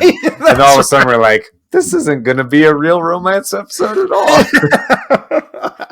But I'm glad to see it moved up a couple spots. I definitely think that it's underappreciated, especially for Tarantino fans, because it doesn't get as much recognition as the ones that he actually directed, but it is a great written Tarantino movie. It's so really fun. Really it's fun. So good. Okay, my number 7 then is Hitch, your previous pick, and you did kind of spoil it. Is exactly a rom-com for dudes, which is the weirdest and wildest thing, and it's not obvious. Like, I didn't realize it until recently, like you said. Like, I just watched it and I was like, this is literally for dudes. Like, it's from the perspective of men. It is about the whole experience of being afraid to approach women, and that fear or that anxiety of not being enough for women. And it's about a bunch of very normal men, and it's just so incredible. And so I think it's so approachable, but I also know tons of women that love this movie, and they feel like it's just a normal rom-com in their mind, which is so weird. It's such a fun, funny movie, and I think a lot of that rides on Will Smith. Like you said, it's back when he was normal and good and not in the headlines for being part of a weird relationship. I feel like Jada Pinkett has kind of weirdly made him, I don't know, neutered in a weird way. But he is great in it, but it mostly rides on the fact that Kevin James is just such an incredible, normal, everyman kind of character. Clumsy and hyper nervous all the time, especially around a woman that he has feelings for. He's like, I mean, he's a mess, but then he's hyper confident in aspects that are amazing, but that other people might be like, no, we don't dance like that. But I gotta tell you, as someone who excels at like white guy, you know, dad dancing, his dance moves, I was like, yeah, man. Yeah. You keep that up. Wish I could dance as good as he does. I can't do that spin move, but that was amazing. Yeah, very coordinated for a white dad dude. Definitely. Yeah, it also follows the classic rom-com formula of a guy that likes a girl and then puts his heart out there and then withholds some information, and then she finds out about it, and then they get in trouble and break up and all that stuff. But it's also not as serious. Like, he doesn't directly lie to her or trick her into a relationship like most of those situations. He doesn't do anything wrong in my opinion. Like at all. Like, she gets mad at him for not telling him about his job, but also he doesn't lie to her. He doesn't do anything wrong, really, in withholding the fact that he helps these other guys gain confidence in these situations. And then also, the moral of the story is really positive and good for men in general, which is you don't need a date doctor. All you need to be is yourself. Being yourself and being confident in that is enough, because he gets to the point where he helps all these guys find these dates, but then he doesn't actually, like, the woman that is the dream of Kevin James's character, he just is himself, and doesn't follow any of the directions of the date doctor, and she still falls in love with him. So it's just about being yourself, being confident, being fun, and not thinking and worrying so much, and you can land the woman of your dreams. And I think it's just the perfect movie for that. So Hitch, even though it's kind of just a fun medium movie, I feel like has kind of gotten lost in time as being just like, oh, that was a nice movie. No, it's actually really, really good and really, really positive. Good. And really different, I feel like, is mostly why I put it on my list like you. There aren't many rom-coms for dudes that are not action focused, like True Lies or something like that. So Hitch is great. Yeah, fantastic movie. It's funny. It does follow the formula, but like I said earlier, I mean, it just kind of like it is for the everyman, and that kind of feels good. Like, hey, see, not all of us are douchebags. Like, right. That was a great part of it, is that, like, there's only one douchebag in the movie, and he's very obviously douchebag. Like, everybody agrees, men and women, you're a shithead. And all of the other guys are very nice, normal men, and they're not treated as like misogynist or all this other stuff. So it's very great, very good. Very great movie. Go us for picking Hitch. All right. I did not expect it at all. I kind of like, I don't know if I expected it, but kind of had a feeling it would at least get mentioned. What I did not expect is both you and I having that same thought of like, this is for dudes. This is awesome. Yeah, it's great.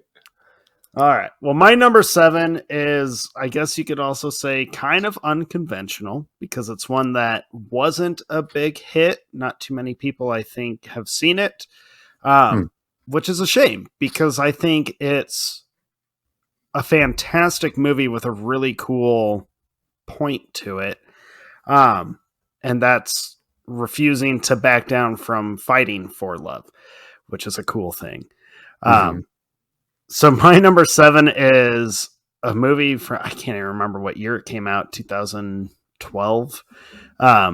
It's called The Adjustment Bureau. It's with Matt Damon and Emily Blunt. Oh, okay. I remember coming out. I barely remember the movie. Okay, so The Adjustment Bureau follows Matt Damon's character, who is this aspiring politician in New York, and he comes across this woman who kind of shifts something inside of him. She kind of inspires something inside of him. It's a one-off meeting, but she kind of like sticks in his head, and he ends up like coming across these people who have frozen time and are like messing with people's minds, and he is told about the people behind the curtain, essentially, where they're called the Adjustment Bureau. They're essentially people who make sure every human follows their fate. So they keep telling him, you are not meant to be with this woman, but he tells them like, it feels right. If I'm not supposed to be with her, then why do I feel like she's everything to me? So his whole life becomes dedicated to finding her, to keep fighting fate to find this woman. And they keep they do find each other, and then they lose each other. It does that cycle a couple times, but the movie isn't like romantic in terms of, oh, it's full of these super sweet moments for an hour and a half. Like a majority of the film is spent running. But I think the point of the film kind of takes the idea or the principle of love, which is you should fight for it, especially when it's real or true love, against all odds. And it made a really compelling movie about it. It challenges some like thought processes on stuff, which I think is fun.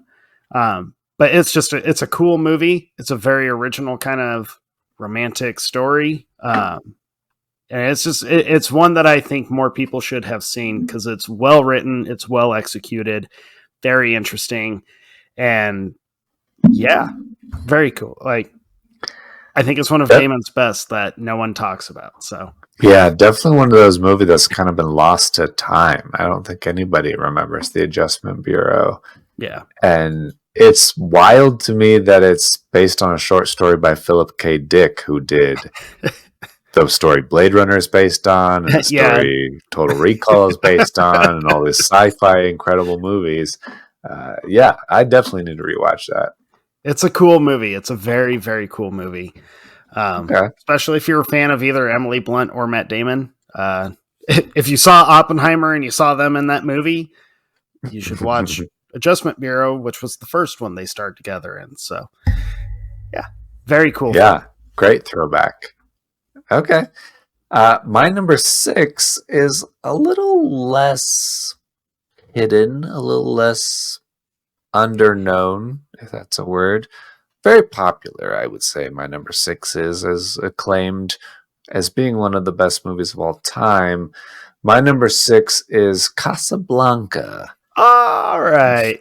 I've always loved Casablanca. I'm kind of a sucker, I guess, for the unrequited love story of two characters that want to be together, should be together, but then don't or can't, or for whatever reason. Not to spoil a movie from 1942 that you should have seen by now. If you liked La La Land, it's very much the same sort of ending where they should not be to together. Spoil La La Land as well. Also, if you haven't seen La La Land, you should have by now. They don't get together at the end. Okay, so the name of this episode is Jake inadvertently spoils every movie on his list. Sure, why not? Who cares?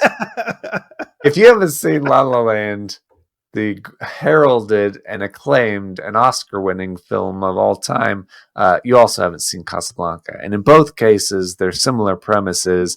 And I love Casablanca. I think that it's a unique take on the set during World War II pastiche, if that's a word. I think it's a word. I've heard people say it before. It's set during World War II, but these couple that were in love in Paris, France, are forced out because of the Nazis, and then separated. And Rick, played by Humphrey Bogart, ends up owning a bar in French Morocco in the city of Casablanca, and then they get reunited suddenly and mysteriously and unexpectedly. And the great Ingrid Bergman plays Ilsa, who is one of my favorites, and they're kind of rekindle what they were feeling, but she's also kind of with this French resistance guy, and you wonder if she will start things up again with Rick or if she'll stay with him. And it's just a great back and forth, a great tension of the time period and the setting and everything. And then everybody, I think, has heard of Casablanca, has probably heard of the lines, the quotes from the movie of "Play it again, Sam," and all that stuff. But once you see it in context and once you see it in the characters, it's just nothing can replace it. So it's one of those feel good movies that I return to all the time. One of my favorite old movies, black and white movies of all time, and the romance in it, even though it's not fulfilling in the sense that most of these romance movies are, it's still romantic in a unexpected or unachievable kind of way. And so I love that, I guess, failure of achieving romance in the same sense that I love the actual the romantic movies. And so it kind of, I felt, balanced out my list to include it. It is a beautiful movie. It really is. Such a cool movie. It's classic. It's a timeless film. I feel if you are a fan of movies in general and you have not seen Casablanca, like, there's like, there are movies where you are kind of required to see, and Casablanca is high on that list. Great film. Great film. I like your pick, Jake. I like it. All right. Well, my number 6 is also a very popular movie. It's not quite as serious. In fact, it's not really serious at all, like Casablanca is.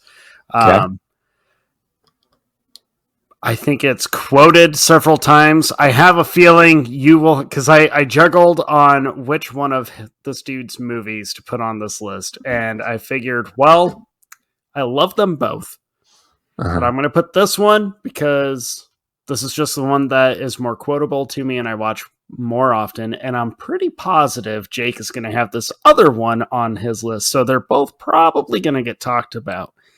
So we'll cover all bases. Mine also features one of the greatest, like, post-breakup songs ever made, and it also features one of the greatest, like, relationship songs ever made. And they both come from Mr. Adam Sandler. Number 6 is The Wedding Singer.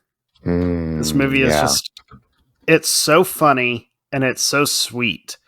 And I will never not watch this movie and sing along to when he sings his song about his ex and how he hopes she fucking chokes. Yeah.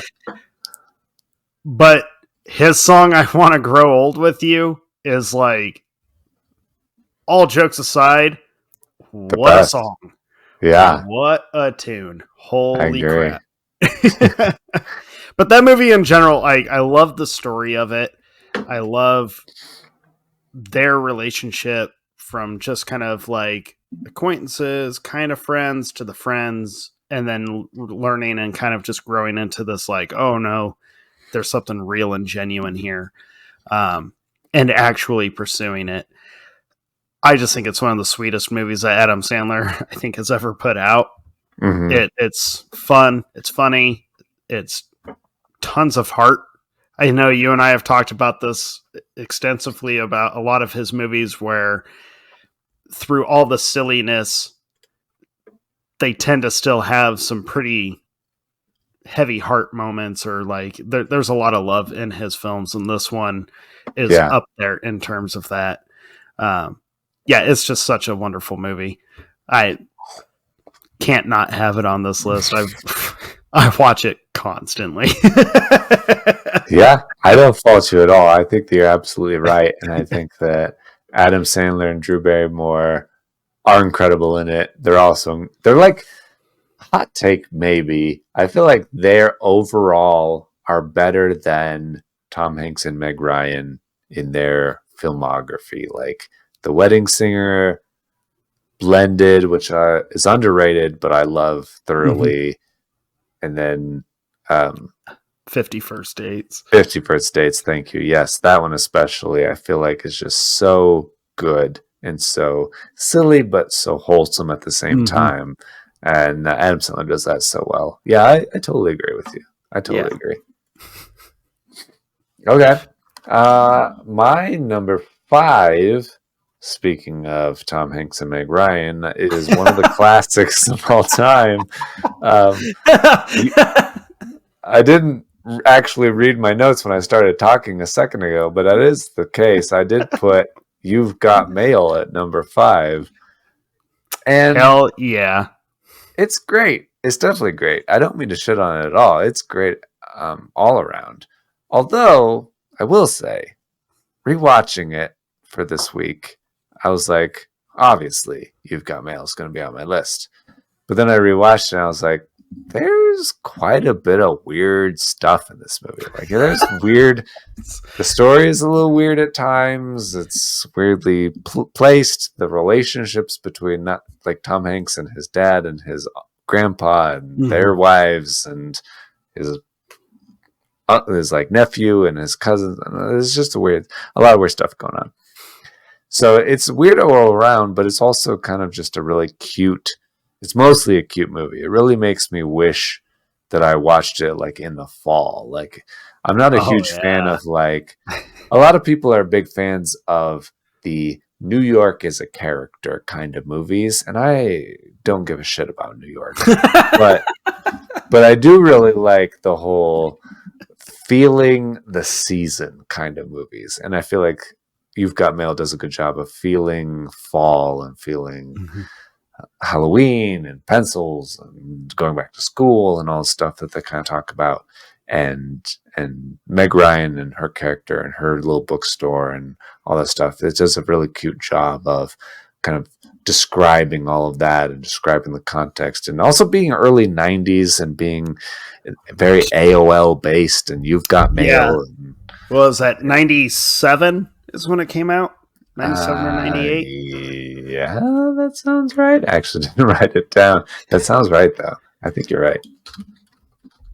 The unfortunate thing about You've Got Mail is it only works in that time period.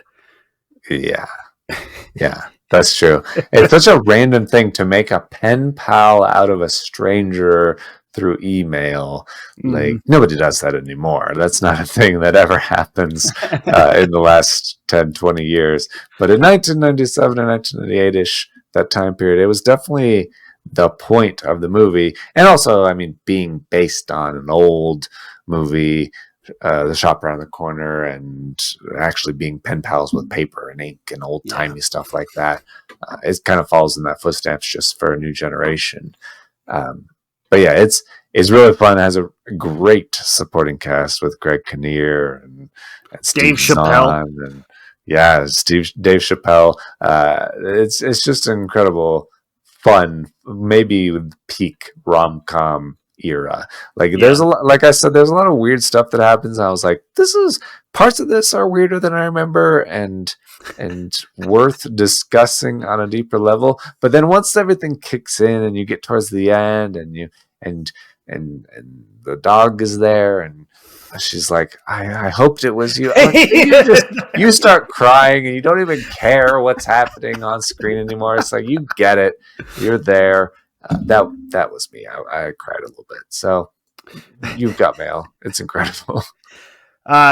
It's an honorable mention for me. It's one that I have always loved. I've just always... The movie feels like her bookstore to me. Mm-hmm. That aesthetic. It's like, it's not a big movie.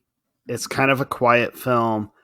It's full of like a lot of life to it. There's a lot of interesting things in it, whether you like it or not. I've always wanted to visit her bookstore, though, or a bookstore that's like that. I've gone to so many small independent bookshops, and they're all cool. I enjoy them all. But there's something about her shop that I've always been like, I really, really wish I could visit the little shop around the corner. There's just something about her and her staff and the aesthetic of that shop that's just so cool. It just feels wholesome. That's what You've Got Mail is. It's so wholesome. Yeah, it's super cheeseball, and it's so like only works in that time period, but it's such a sweet movie. I do love it. It's my favorite out of the Hanks and Meg Ryan romantic films that they made. They did 4 or 5 of them. It's my favorite of theirs. So yeah, I can only think of 3: Sleepless in Seattle and Joe versus the Volcano. Oh, maybe it was 3. Anyways, we'll Google it later. We'll Google it later. Great pick, Jake. Great pick. Yeah. All right. So my number 5 was also one from the first recording, although it was rated much higher on that list. Okay. It only dropped down because rewatching a couple of these, I was like, what the hell was I thinking? But that's okay. That's okay. Because I still have to defend this one, I feel pretty profusely. So bear with me, considering it's a movie about actively trying to forget the love of your life. I feel like some people might, your wife being the primary one, being like, are you fucking kidding me? But no, I'm not kidding. It's actually very romantic because it's one of the very few movies where the characters are kind of forced to come to terms with their faults and their time together, and then make a decision. Do we try again? Do we fight for this? How much do we care? And that's why it's on my list, is because as Jim Carrey is trying to actively erase his memory, he ends up learning just how much he actually is in love and wants to keep those memories and fight for retaining that.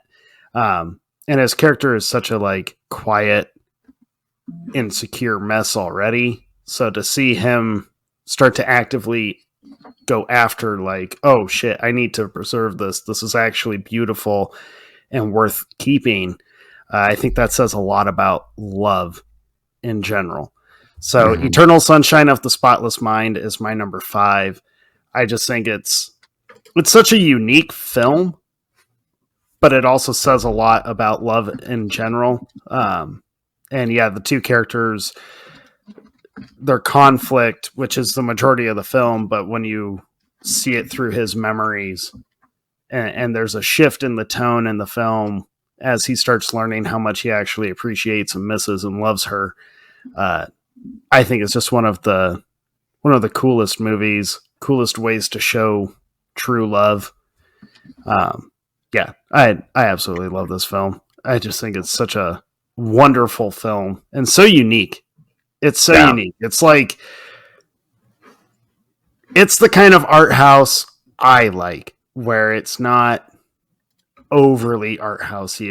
It kind of borderlines it a little bit. It's kind of a gray area, but it sticks to its theme, and it never gets so weird that it loses the audience. It keeps you engaged with it, and that's why I think it doesn't go full art house, which is, thank God it doesn't.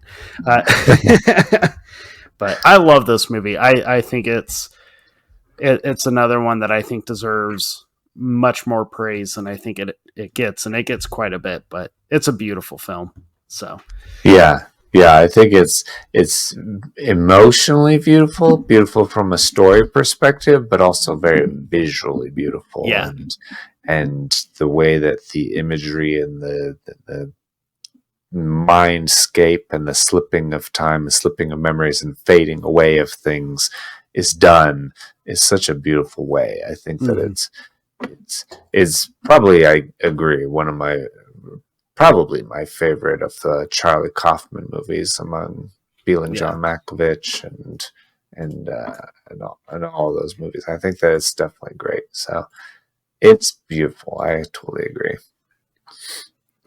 My number 4 is a movie that I couldn't have had on my previous list because I've seen it more recently than we did that episode. And then when I first saw this movie, I really liked it. And then I saw it again, and I was like, I really, really liked it. And then my wife reminded me of it for this episode. She was like, you really like that movie? I was like, you're right. I really like that movie. And so I revisited it again, and I was like, God damn, this movie is great. So my number 4, it moved all the way up, and I just shoved it all the way up at number 4. My number 4 is Destination Wedding. Yes! Keanu Reeves movie was awesome.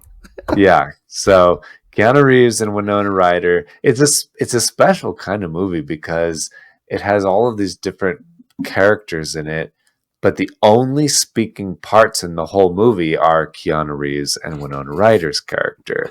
And it just focuses on them, like laser focused on them as these two people that independently get invited to this destination wedding at a mutual person that they know. One is his brother, like half brother or step brother, and one is like her ex-boyfriend. And they end up going to this wedding, and they're the most repulsive and annoying people ever. They're so miserable. They're so miserable, and they kind of end up like start talking to each other, but end up hating each other initially, and then end up being these kind of people that are just in the background of the whole wedding entertainment and activities scene. That they go, like, everybody's forced to go wine tasting, they're forced to go to reception dinners and all stuff, and they're just like the misfits at this other table that nobody wants to talk to. So they end up talking to each other, and it's just the most interesting thing. I think the huge win for this movie is how tight the dialogue is. The dialogue and how they talk to each other.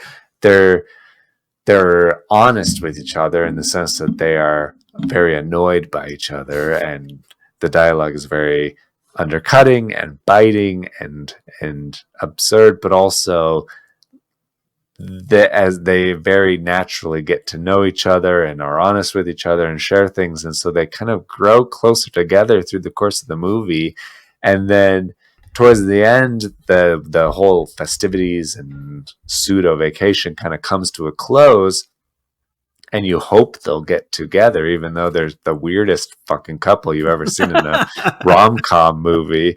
And you just end up cheering for them, and it's the greatest thing, even though they're the most prickly and repulsive. Like, they're trying intentionally to repulse each other away from themselves. It's just great. And then you add the icing on the cake is the fact that Keanu Reeves and Winona Ryder are sort of kind of married. Like, they've been married for 30 years in the sense that they were both in Bram Stoker's Dracula, like 30 years ago, and Francis Ford Coppola hired a legitimate Orthodox priest and went through the entire ceremony with them on screen. And so both of them say they're probably married in the eyes of God and have never done anything to get divorced. And so they're the nicest people, like the nicest actors in Hollywood and the most enjoyable people. So to see them come together again in this movie is so enjoyable. It's just like an extra layer of niceness. And I love this movie. I love the dialogue. I love how like quick and biting and smart it is, but also it's a very realistic movie about these people who are kind of nihilistic and selfish, but also overcoming that and seeing their counterpoint in another person and allowing themselves to fall in love. So it's a sweet, funny movie about these people that hate each other in the beginning. It's so fun. Yeah, that movie, I remember it being very funny, and I remember a lot of the dialogue just catching me off guard. I mean, like, these guys are assholes. Mhm. I Yeah, like that absolutely. pick. Man, it's been a while since I watched that movie. I should revisit it. You should. Jake. Well, my number 4, I'm pretty sure it was on my original list too. I think it was. In fact, I think it may have actually been at the same spot. Maybe not. I don't know. Anyways, this movie still to this day has one of the greatest like speeches made in a romantic film. I think it's one of those that kind of set the standard or helped set a new standard in terms of how you conclude a romantic film and rebuild a conflict, or not rebuild the conflict, but like rejuvenate the love of the couple, bring them back together as romantic films have to do. Yeah. But the movie in general is so fucking good. And every time I watch it, I'm always just like, not only is this a crazy great romantic film about these two characters who kind of gamble on their lives separately, but together in terms of success and just each other, without romance being a factor initially, but it just kind of grows because they're close quarters together. But the movie as a whole is like, this movie is so fucking good. Like, it is so good. But Jerry Maguire is my number 4. I just think this movie hits me every time I watch it, between his friendship with, you know, the athletes, and then with Renee Zellweger and her son, and just his growth as a character. Kind of like, it's like his subconscious forces him to grow up, and he struggles with that for the majority of the film. I think that's a cool thing to kind of see. I think everyone has moments like that where, you know, there's like, I can be better. I should be better. How do I get better? I'm scared to be better. And then Renee Zellweger's character, her and her son are just kind of there, and they like bring out the best in him. And so when the romance actually starts, it's kind of like not for the best of intentions, but it grows, and their love is pretty cool to see them like base this whole thing, and they become this unit.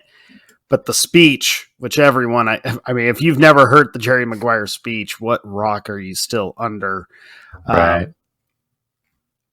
It gets like, that speech is so powerful, and it's like, it's not even that long actually of a speech, but what he says is so good, and it's so to the point of combating a cynical world, and how do you combat that.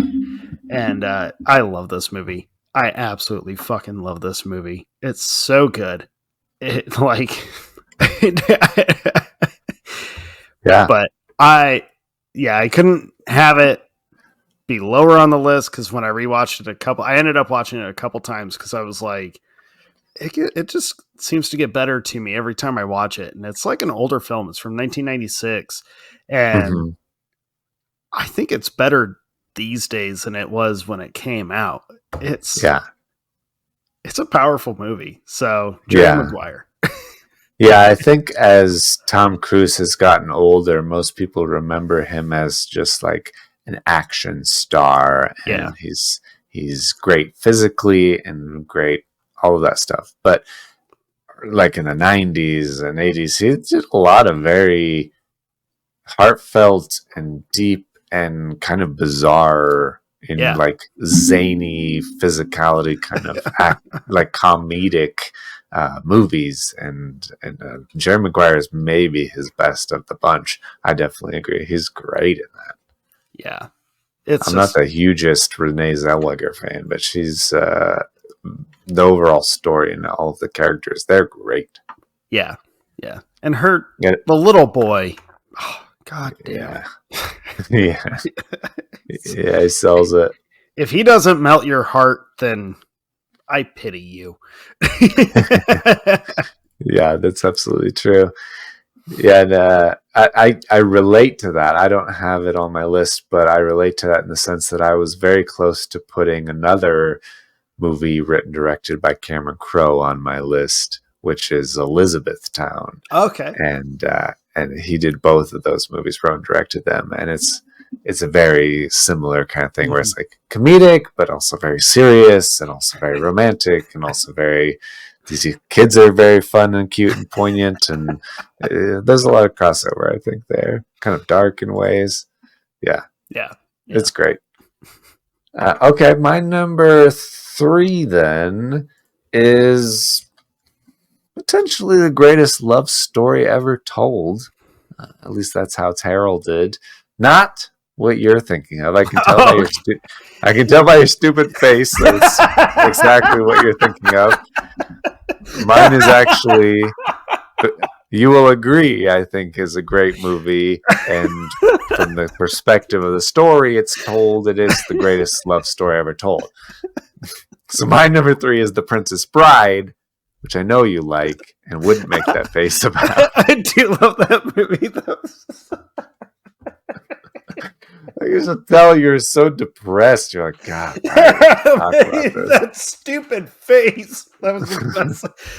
Do you realize how many times in this episode you have said "fuck you" or like some kind of like angry retort towards me?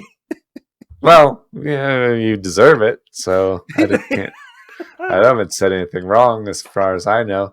The Princess Bride, if anybody hasn't heard, so you should have seen The Princess Bride by now. If you haven't seen it, get out of whatever you're doing, call a sick day, do something, and go see The Princess Bride, because I didn't see it for a really long time. Came out the year I was born, 1987, and I didn't see it for a very long time, and then my cousins or whatever, they're like, have you heard of The Princess Bride? And I was like, no, never even heard of this movie, don't know anything about it.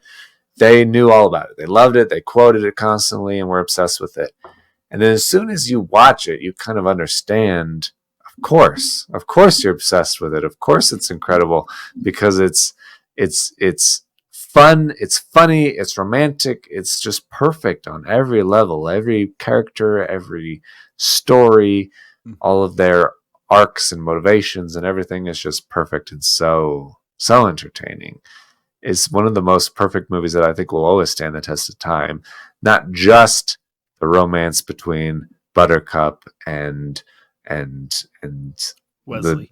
Wesley and the whole like in the world fantasy story between Inigo Montoya and Fezzik and all of these characters, but also it's framed in the sense that there's a grandfather coming to tell his grandson a story when he's sick, and this grandson is just playing video games and doesn't really care and doesn't really know his grandpa or like his grandpa. He's like, he always kisses me. It's weird. It's gross. He's gonna pinch my cheek. Yeah, it's just awkward, and everybody's always felt that. But it's such a great experience for him to tell this story as a way to bond with his grandson and share that with him, and they kind of end up feeling the same things, uniting and interacting in a way that they can relate to each other, and that's great. And then also the story itself and all of the characters and all of the stuff is great. So it's just one of the most perfect movies. I think everybody involved and Rob Reiner directing it, it's incredible. So you need to have seen The Princess Bride if you haven't at this point. Yeah, it's perfect. It's one of those movies. I didn't put it on my list, not because I don't love it. I absolutely adore it. But I figured it was going to get talked about. So yeah, I felt it was safe to not put it on the list. But it really is like, it's known as being the greatest love story. Like Buttercup and Wesley is, I mean, he literally like sails across the world to find her again, and then overcomes being mostly dead to be reunited. But I think that movie is I think especially boys, because I don't remember the first time I saw it. I know I wasn't that young. I think I was in my teens the first time I saw it. Mm-hmm. But I think when you see The Princess Bride, every boy is like, bleh, I don't care to watch this kind of thing. Like, bleh. Is this a kissing movie? Is this a kissing movie? Which is funny because, like, I grew up watching rom-coms, so I've always been used to kissing movies. But there's something about The Princess Bride when you first hear about it as a young boy. Yeah, your first thought is just like, I don't care about this. But then the story unfolds and you realize, like, I am the child at the beginning where I'm like, no, like, you can't interrupt that. Like, are they together? Like, he can't. We need them to be together. What is happening here? Yeah, it makes you care about them and their relationship. Yeah, I love that movie. I adore it. It's one of those classics to me that is so perfect as it is, that it should never be touched, redone. It should never, like, it should be preserved. It's a perfect film. It is. Yeah. Yeah, that's true. And their love story is pretty incredible. So, yeah, one of the best ever. All right. Number 3. My top 3, like most of our top 10s, could essentially be jumbled together. Well, okay, no. My number 3 and my number 2 could be jumbled together. My number 1 stays as it is. But my number 3 is one that I'm always bummed more people don't know about, have watched. I feel it's like the perfect date night movie. It's so good. It is a period film.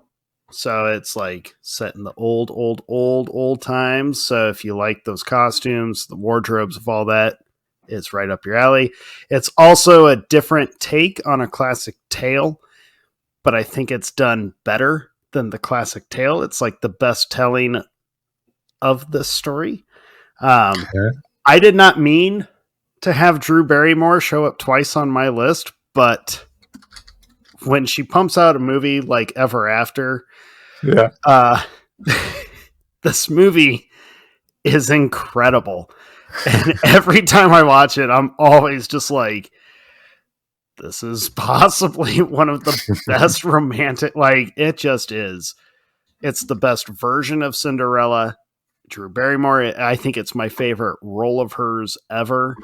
The music, the time period it's set in, the costumes, the sets, it's all so well done. It's beautiful. And the story of Danielle. Leonardo da Vinci. And Leonardo da Vinci shows up and he's great. He's kind of a comedic relief, but not intentionally. It's such a beautiful movie. It's one of those films where from the start to the finish, you feel completely immersed in this world and you are rooting for Danielle, Drew Barrymore's character, so much. You know the story of Cinderella, but there's the way the movie is played out, the stakes seem higher.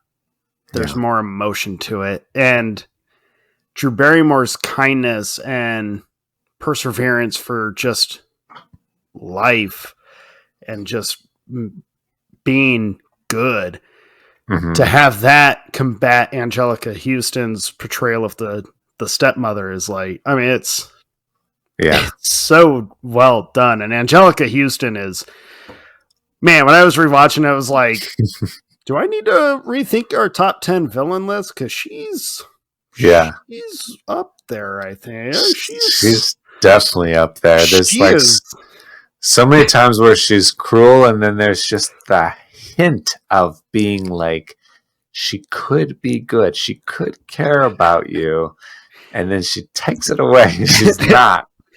And she, like, it's not so much that she just takes it away. It's like, I mean, it is evil. Like, it is sinister how she manipulates, how she can, her condescending way. And it's just, Angelica Houston is, I mean, she's a gem in this movie. I mean, when an actor can play the character so well that you were like, I can't stand seeing you on screen.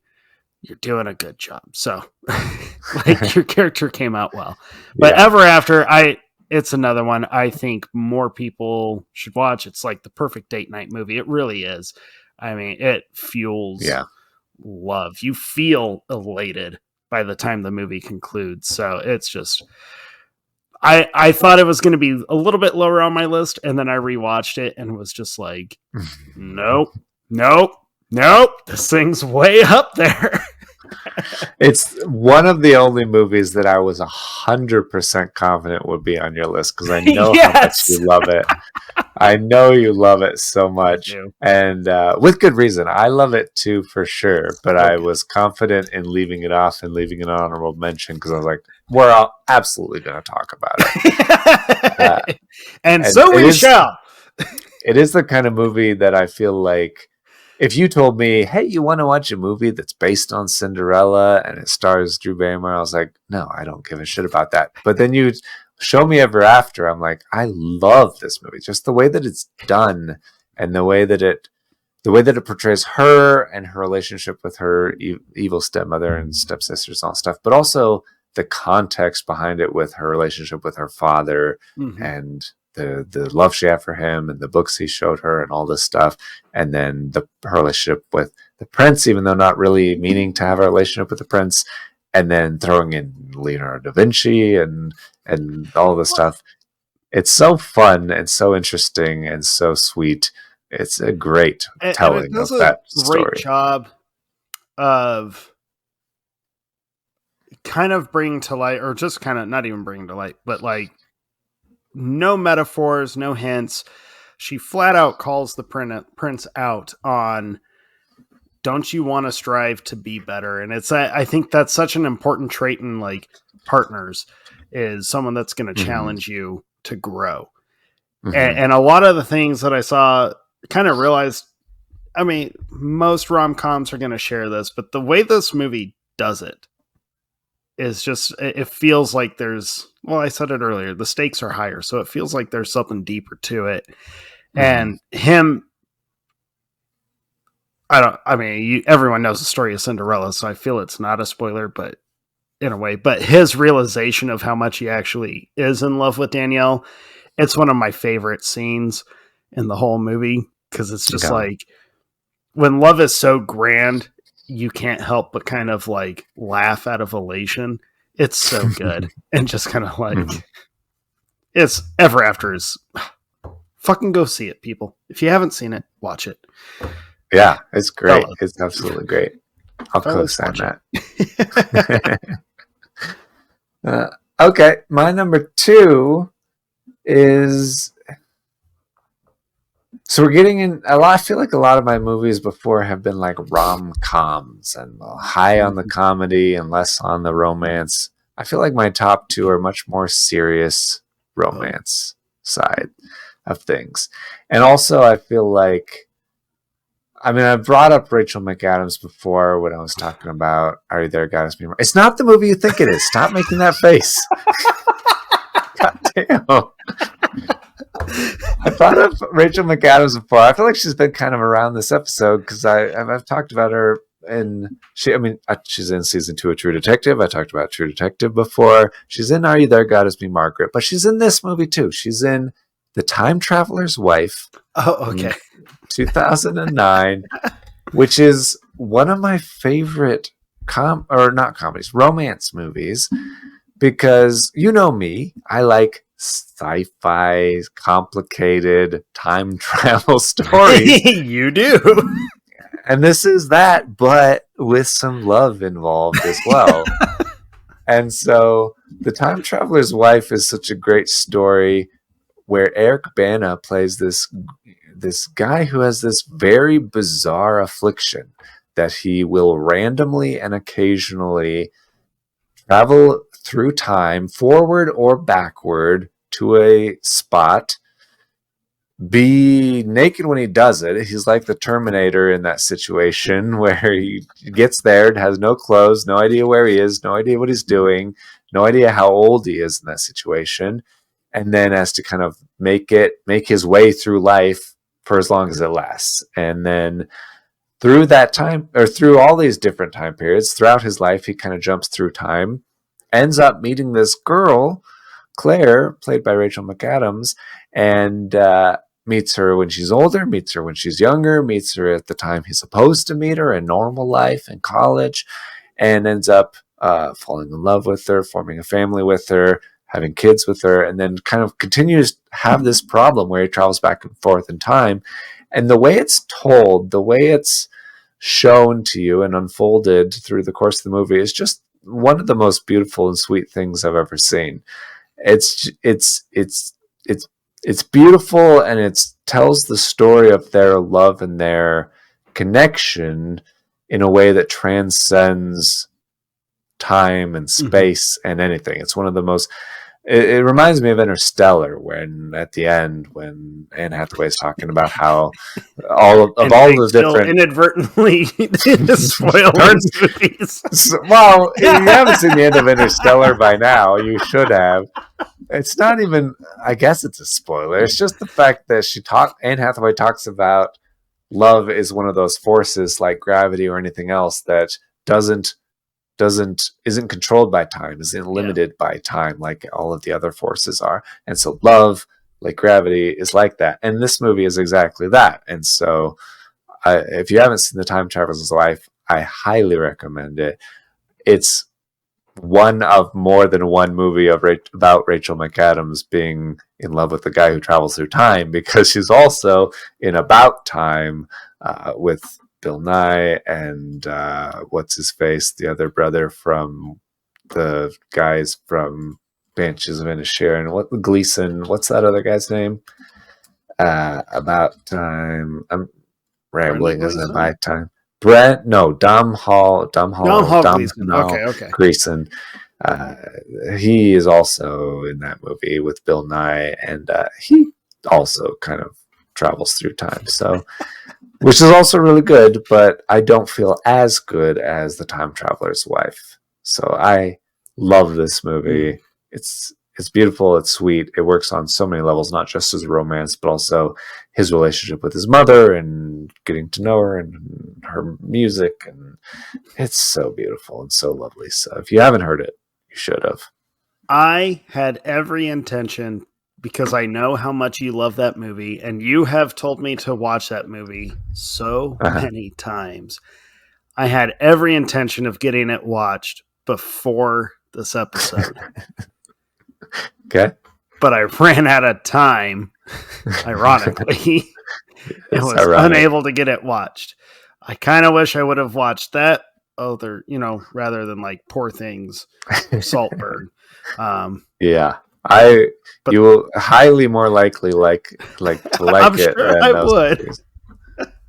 But it is on. I am still planning on watching it because I know how much you love it. Even before this episode, like you have talked about it for years, so it is going to get watched. Okay, better.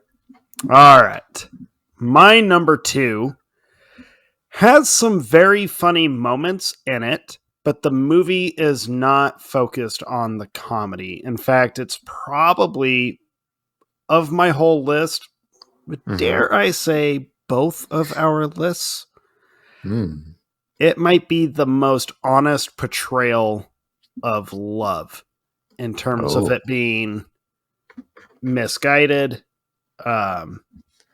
young and naive, and broken and new and scary. Like it focuses on all those different aspects of love, and it does it in a very honest, at times absurd, sure, ways. But ultimately, the conclusion of it is kind of open-ended, which is what I appreciate the most about this movie. I actually brought this movie up on our favorite movie couples episode that we did like a year or so ago. Yeah. But this movie to me is just so... I think it's... I just lost the word. But you can watch it at any stage you find yourself when it comes to the topic of love. So you could be broken up after a nasty breakup, you could watch this movie and you're going to get something positive out of it. You can be newly in love and you're going to find positive in it. You're like, it's just all over the place, and it does it in such an honest and real way. And that's what makes the movie work so well. Because you also, at the same time, as you get to see the main characters grow and fall kind of simultaneously or parallel to each other, you get to see just you in almost all of these characters. So my number 2 is Crazy Stupid Love. Yeah. I just think it's such an incredible film, and Ryan Gosling and Steve Carell together, perfect match. Like, that is a great casting decision. They work so well together. But Ryan Gosling and Emma Stone are truly perfect, and their characters are so well written, and their relationship is so great because, although not shown on screen a lot, every time you see them, you instantly know kind of where they're at, and you instantly understand and feel for them, and you're siding with them.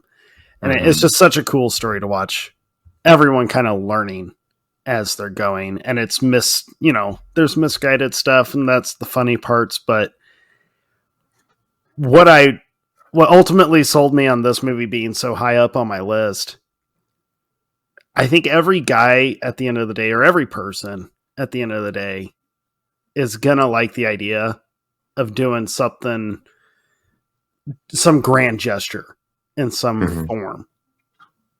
Even when we're scared of it, even when we know it's going to fail, we never know if it'll work out.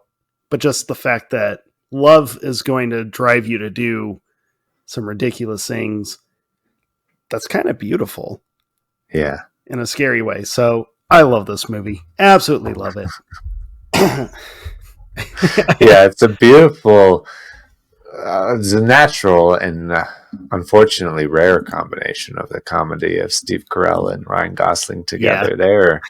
They're so different but so great together at the same time. And then, yeah, you're totally right, of having this couple who are kind of newly announced divorce or headed towards divorce at the beginning of the movie, pitted up against this other couple who are just meeting and starting to fall in love, and then they kind of collide with each other. It works on so many levels. It's just kind of a movie about love and how crazy and stupid it is. Kind of makes sense. It's true. The title is perfect. Yeah. Love this movie so much. That's a great one. I agree. Okay, my number 1 is the movie that you've made all the faces about. All right, hold on. Chill the fuck out. There we go. I added the groan in there too. Just okay. Gotta get it out there. Yeah, like you, I love Ryan Gosling, and I've mentioned Rachel McAdams a couple of times already. The Notebook, as I know that you know, I love it.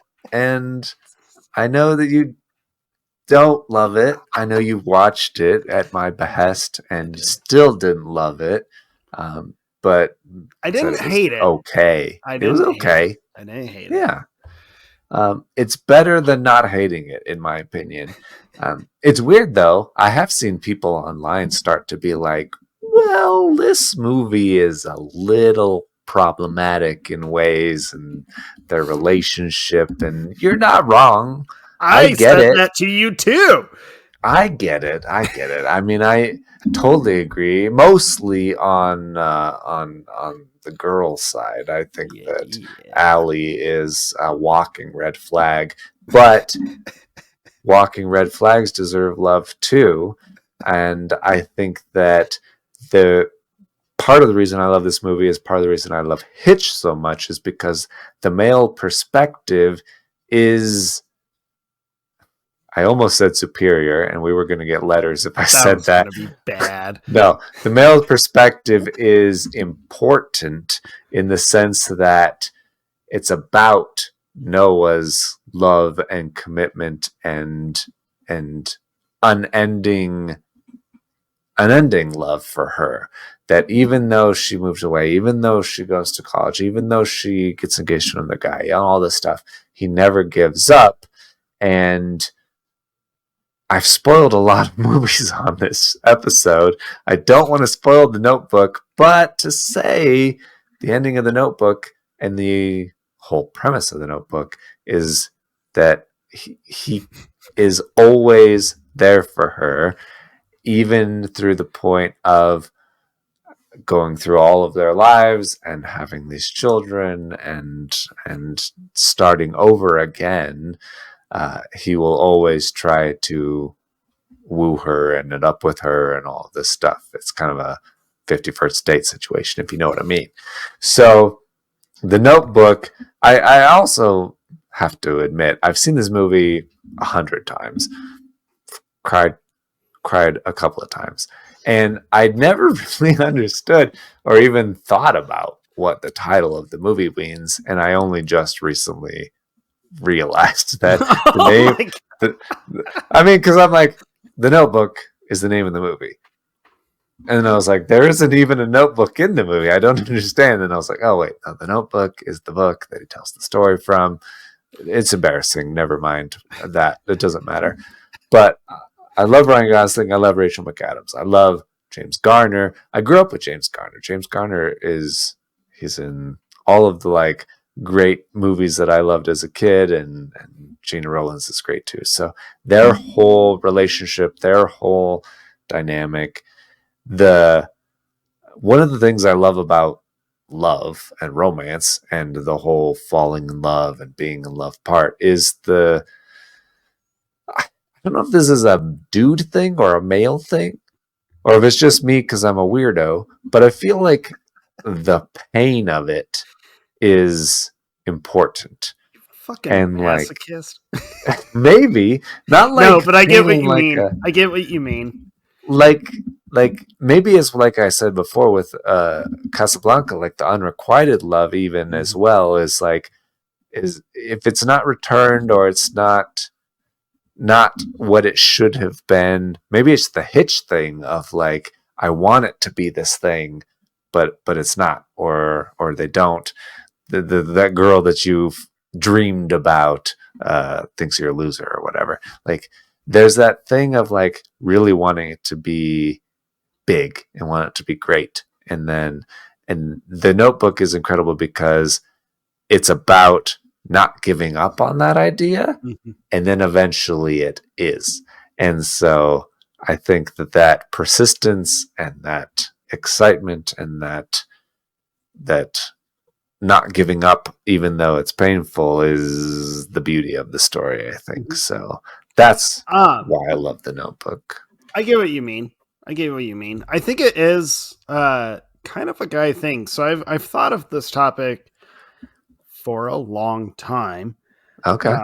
For those that know me well, can probably take a wild guess why I've thought on that topic for a long time. Yeah. But I have, I guess, technically a theory on it, and it does side with the male perspective on love. Okay. Do tell. All right. I think us kind of having a connection to the pain of it, to the, however you word, the struggle of love or whatever. Yeah. This idea of the grand gestures, it's always from the dude, right? Like we always feel kind of obligated to show on a big scale, whether that's to win her over. You know, we got to be the ones to do the wooing. We have to be the ones to endure it. I think my theory is it's because when men understand and realize that we are in love, we kind of in that moment devote our all to it. Yeah. We go all in. There's nothing else. We just decide, okay, so this is my truth now. Yeah. So I have to take all the bad. We literally do what the vows when you get married say. We decide, all right, all the bad, all the good. So I'm willing to just invest in it. I'm here for it because I understand the fight for it and the reward of it is so great. You commit to it. So I think the difference is we're not necessarily cautious when we understand that we're in love. Mm-hmm. We just dive completely in and kind of cross our fingers and hope that we don't hit rock bottom. Whereas women, I think, do a little more cautious. Like they understand they're in love. They invest, they dive in as well. But I think there's a little bit of like, there's still a little, not that they're questioning it, but it's like, I don't want to get hurt. So we're going to still kind of take things, I guess, with a little more thought. So a little cautious because you could get your heart broken. Yeah. So for sure. And that's not a rip on women's perspective to love. I could be wrong, but as a male, I don't think that's bad necessarily. That's probably smarter, honestly. That's my theory is us. That's why we're attracted to that kind of stuff. Because in our minds, we associate love with so many aspects, whether that's conditioning from movies, TV shows, books, whatever, or just the idea alone of love is so grand to us that we kind of feel we have to live up to it. But I don't know. It's just a theory. And that kind of commitment to your family and to provide for them and care for them and go to war for them and do all the things that you need to do as a man. There's a lot of weight behind that. And I think that commitment, whether it's cultural or just innate in human nature, definitely exists. It's undeniable for sure. Yeah. Yeah, I agree. Yeah. What were we talking about? Oh, yeah. The Notebook. How great it is. It's okay. Problematic, but yeah. But realistic and lovely. It has some cute moments. I'll give you that. Okay.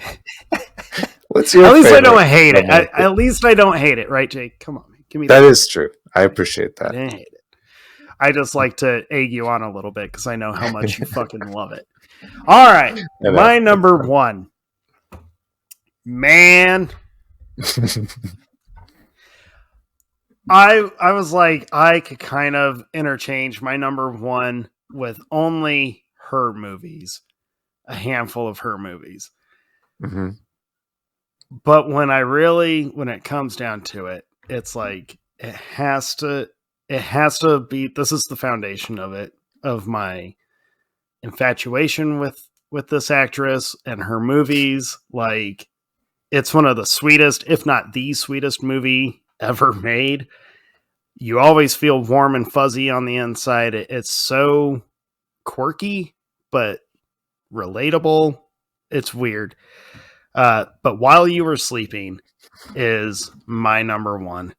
I was hoping you would say absolutely adore this movie. And yes, Sandy was going to make an appearance.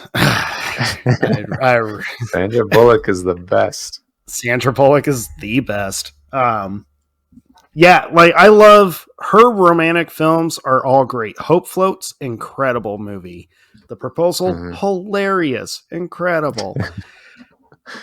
But of all of her romantic films, I think While You Were Sleeping is just the best because it's so pure. Mm-hmm. And it's so... no rules, I guess, are actually broken in this movie. Although some might be like, oh, but she's engaged. She's never actually engaged. She's never actually in a relationship the entire film. It's just a misunderstanding. It's a misunderstanding. But there's so many things, not just the romance that she kind of builds up with the brother, but I guess you could argue this is the one that's like also the romance with just the idea of family Yeah. and being invited into it and fully accepted, like without question, without anything. It's just, no, you are family. Mm-hmm. The romance of that idea, the romance of her father's kind of words to her of wanting to take her around the world, take her to Italy, stamp her passport, that dream that she's got. And then obviously the romantic side of it, her and the brother. But this movie is just, oh my God. You and I have talked about it several times in the past, but I don't think we ever give it the justice it deserves. It's such a beautiful, sweet, pure, wholesome film. And I've done a pretty good job of not spoiling, but I mean, the ending is like, you're so excited when the ending comes up. I won't say it, but it's every time the little clinking sound happens, I'm always like, yes. Yeah, it's very, very, not like you said, not just romantic in the relational sense, but just in the time period sense. Yeah. I feel like kind of like The Princess Bride for me. And this, it reminds me of when she's talking about her dad and how he used to take her out to these places and tell her about her family and her mom and her crazy Uncle Earl and all of this stuff. And then when she's like, I don't really remember it being this orange, as she's thinking about like the rose-colored glasses, basically, of the past as she's thinking about it.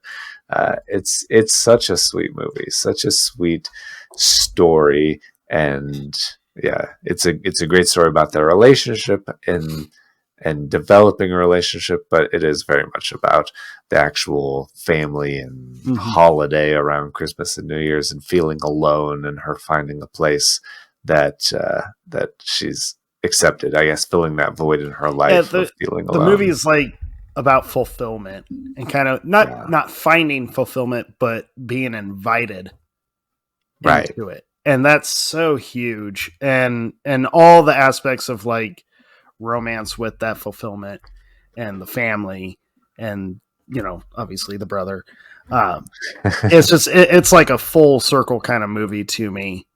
And the cherry on top is that, you know, the love story part, which is funny. And it has some very real moments. Like, it's shocking how one of the most relatable scenes in the movie is him slipping on the ice. And you're like, yeah, doing something embarrassing and dumb when you're trying to do something kind and like genuine. It kind of sucks as a dude when that happens to you. Yeah.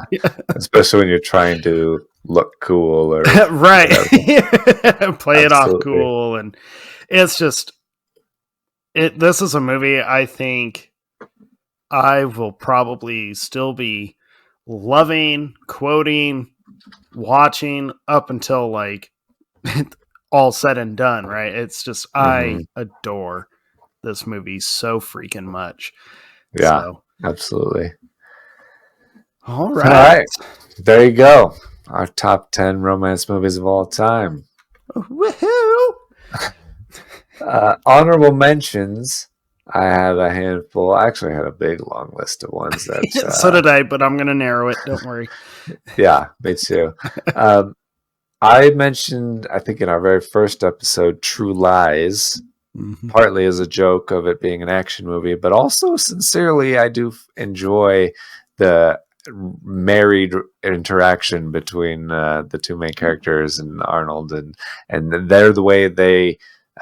Especially the scene where she thinks that she's helping out and needs to like pretend like she's enticing this guy and stripping, but it ends up being for her husband. I think it's just the comedy of their relationship is the funniest thing. So True Lies is a huge one for me. And then an underappreciated Nicholas Sparks one, you might scoff at this, Notebook hater, but The Safe Haven. I feel like nobody talks about Safe Haven and how great it is, and how Josh Duhamel and Julianne Hough are the most handsome people on the planet.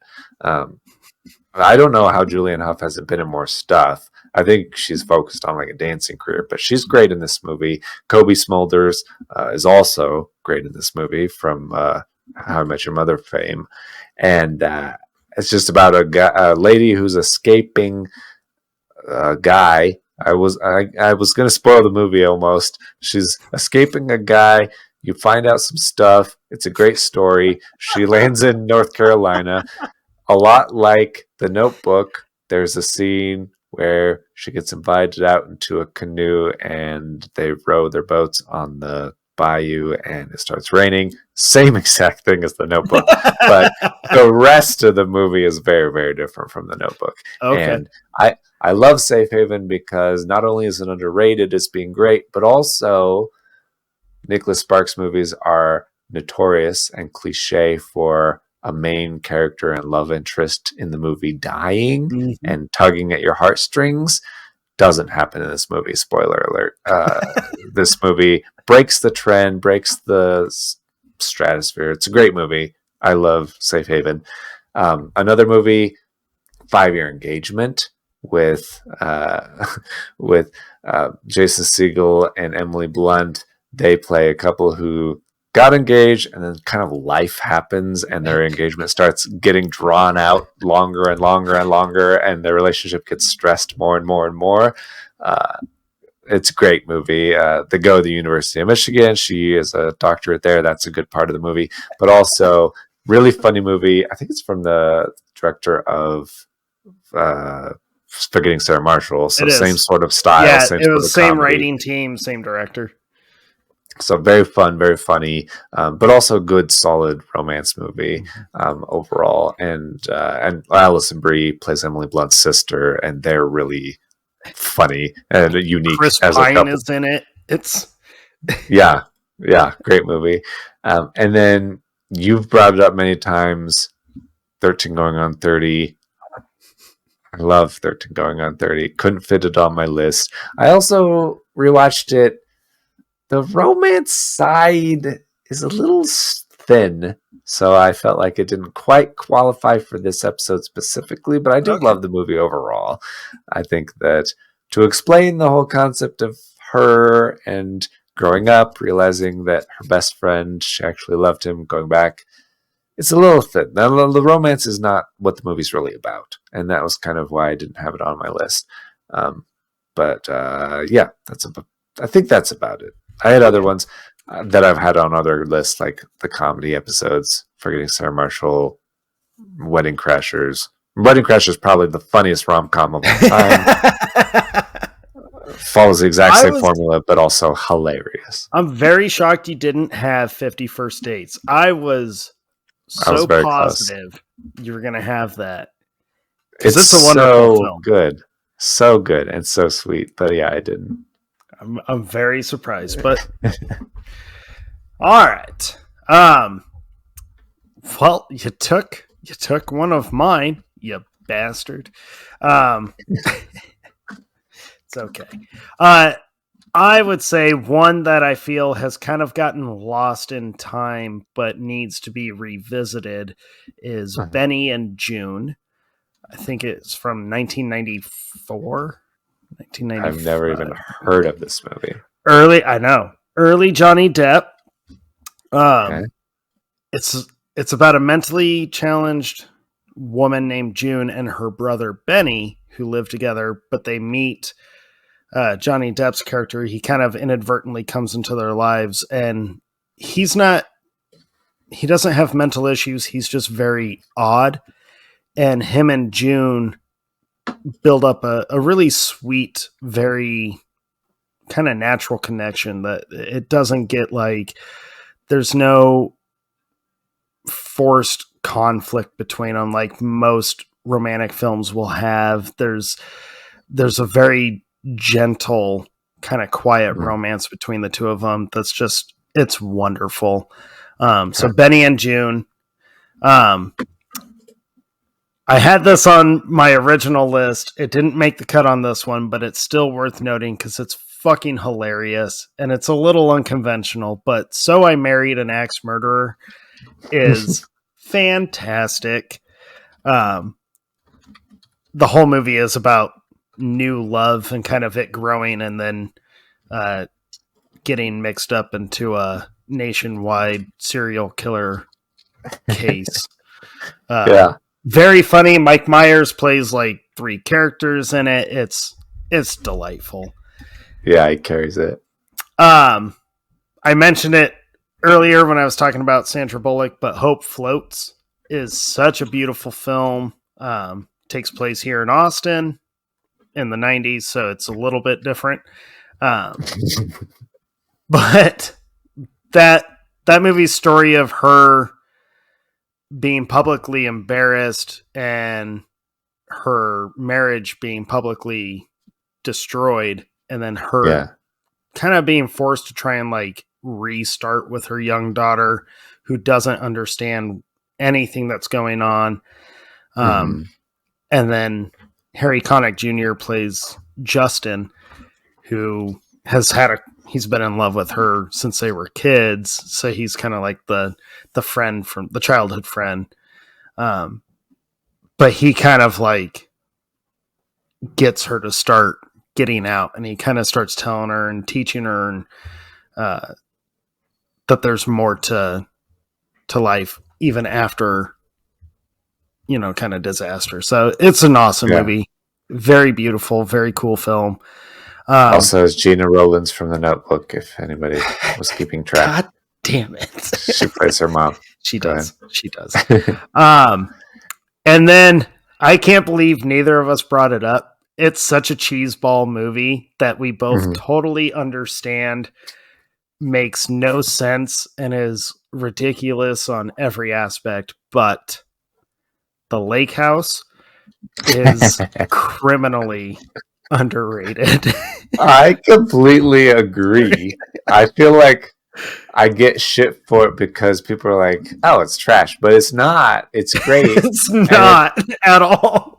But I sometimes question it because I love Keanu Reeves and I love Sandra Bullock so much, like you. So maybe we just have blinders on, and I love weird, complicated time travel movies. It's a wonderful film that refuses to provide any explanation. You just have to accept the fact that this mailbox provides time traveling letters, and it's a portal. It's a portal, but their relationship through kind of like it's like completely stripped down. Like they're forced to actually know each other. Yeah. And I think that's beautiful. I really do. Like interdimensional pen pals for a long time. Yeah. How can you not love the walk through the city like date that they take? Totally. I absolutely love it. No shame in it. The Lake House is awesome. Fuck off, haters. Perfect. Yeah. I agree. I think that's good. I have like a million more, but I think that's a good amount, right? Yeah. Yeah. That's great. Okay. Where do we go from here? What are we doing next? I think that's it. Thank you, everyone. What do we got coming up next? Ooh. Oh, I remember. Yes. So we've been very romantic and talking about the joys of love in this episode. Next episode, we get into something a little more racy and scandalous. A little bit of controversy. Maybe it's something a little sexy. Maybe. Probably more likely to be awkward, though.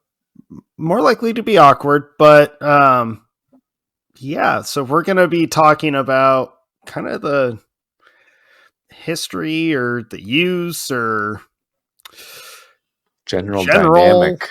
Yeah. Nudity in films. Yeah. It's something that I feel like people claim sex sells, and maybe that's true, but also there's a lot of awkwardness around it. There's a lot of controversy around it, and there's a lot of questions around how much value it actually adds. Yeah. If you need to show that stuff, if people really care or whatnot. So we'll be getting deep into it and I'm excited to talk about that as well. So yeah, I think it's going to be a very interesting kind of discussion episode that we've been doing a lot of these little dive like into a discussion episodes. They're always fun. They're always interesting. I feel this one obviously is going to have some awkward research ahead of time. Yeah, I thought about that like yesterday. I was like, oh yeah, we have the nudity episode coming up. Wait a minute. Does that mean I need to watch a bunch of sex scenes, like movies with nudity in them? How am I preparing for this? I am not prepared at all. So we'll see what happens. This will be an interesting one. But I can't, obviously I'm not going to speak for you, but for me, in light of a couple recent films that I just watched, I feel this episode, I feel a little triggered, and there might be a couple rants coming up. Okay, I look forward to that for sure. So yeah, you got that to look forward to. That's coming up next. And then I think the Dune is quickly approaching. I can't wait to see Dune Part 2 in theaters. Awesome. But we are revisiting the 1984 original Dune from David Lynch. And you get to hear how great that movie is, might be, probably is not, coming up soon. So stick around for that. That'll be fun. It will be fun. It will be. We promise. Yeah, thank you, everybody. Much appreciated. Make sure you're subscribing and following us on Instagram, all the social medias, YouTube. We really appreciate everyone tuning in, listening, joining the conversation. Especially if you want to vote in the Movie Bonus Awards, because your vote matters. Rock the vote. All that stuff. Wasn't that a 90s thing? It is coming back, I promise. All right. Yeah, actually, you should vote for our stuff or vote for the movies that we're going to showcase in our awards, because it's fun. And, fuck the Oscars. Saltburn to win. And fuck Saltburn and fuck Poor Things. So, if you voted for Poor Things, why? Yeah, and also we will argue with you. Yeah. But please vote, join in. Make sure you let us know your favorite romantic films, whether they're comedies, dramas, whatever. Your go-to films. Yeah. Obviously, we only talked about 20 films of them, or focused on 20 of them. There's a million more. So tell us which ones you think we need to see if we haven't seen them. Yep. I think that sounds good. Thanks, everybody. See you next time. See you guys.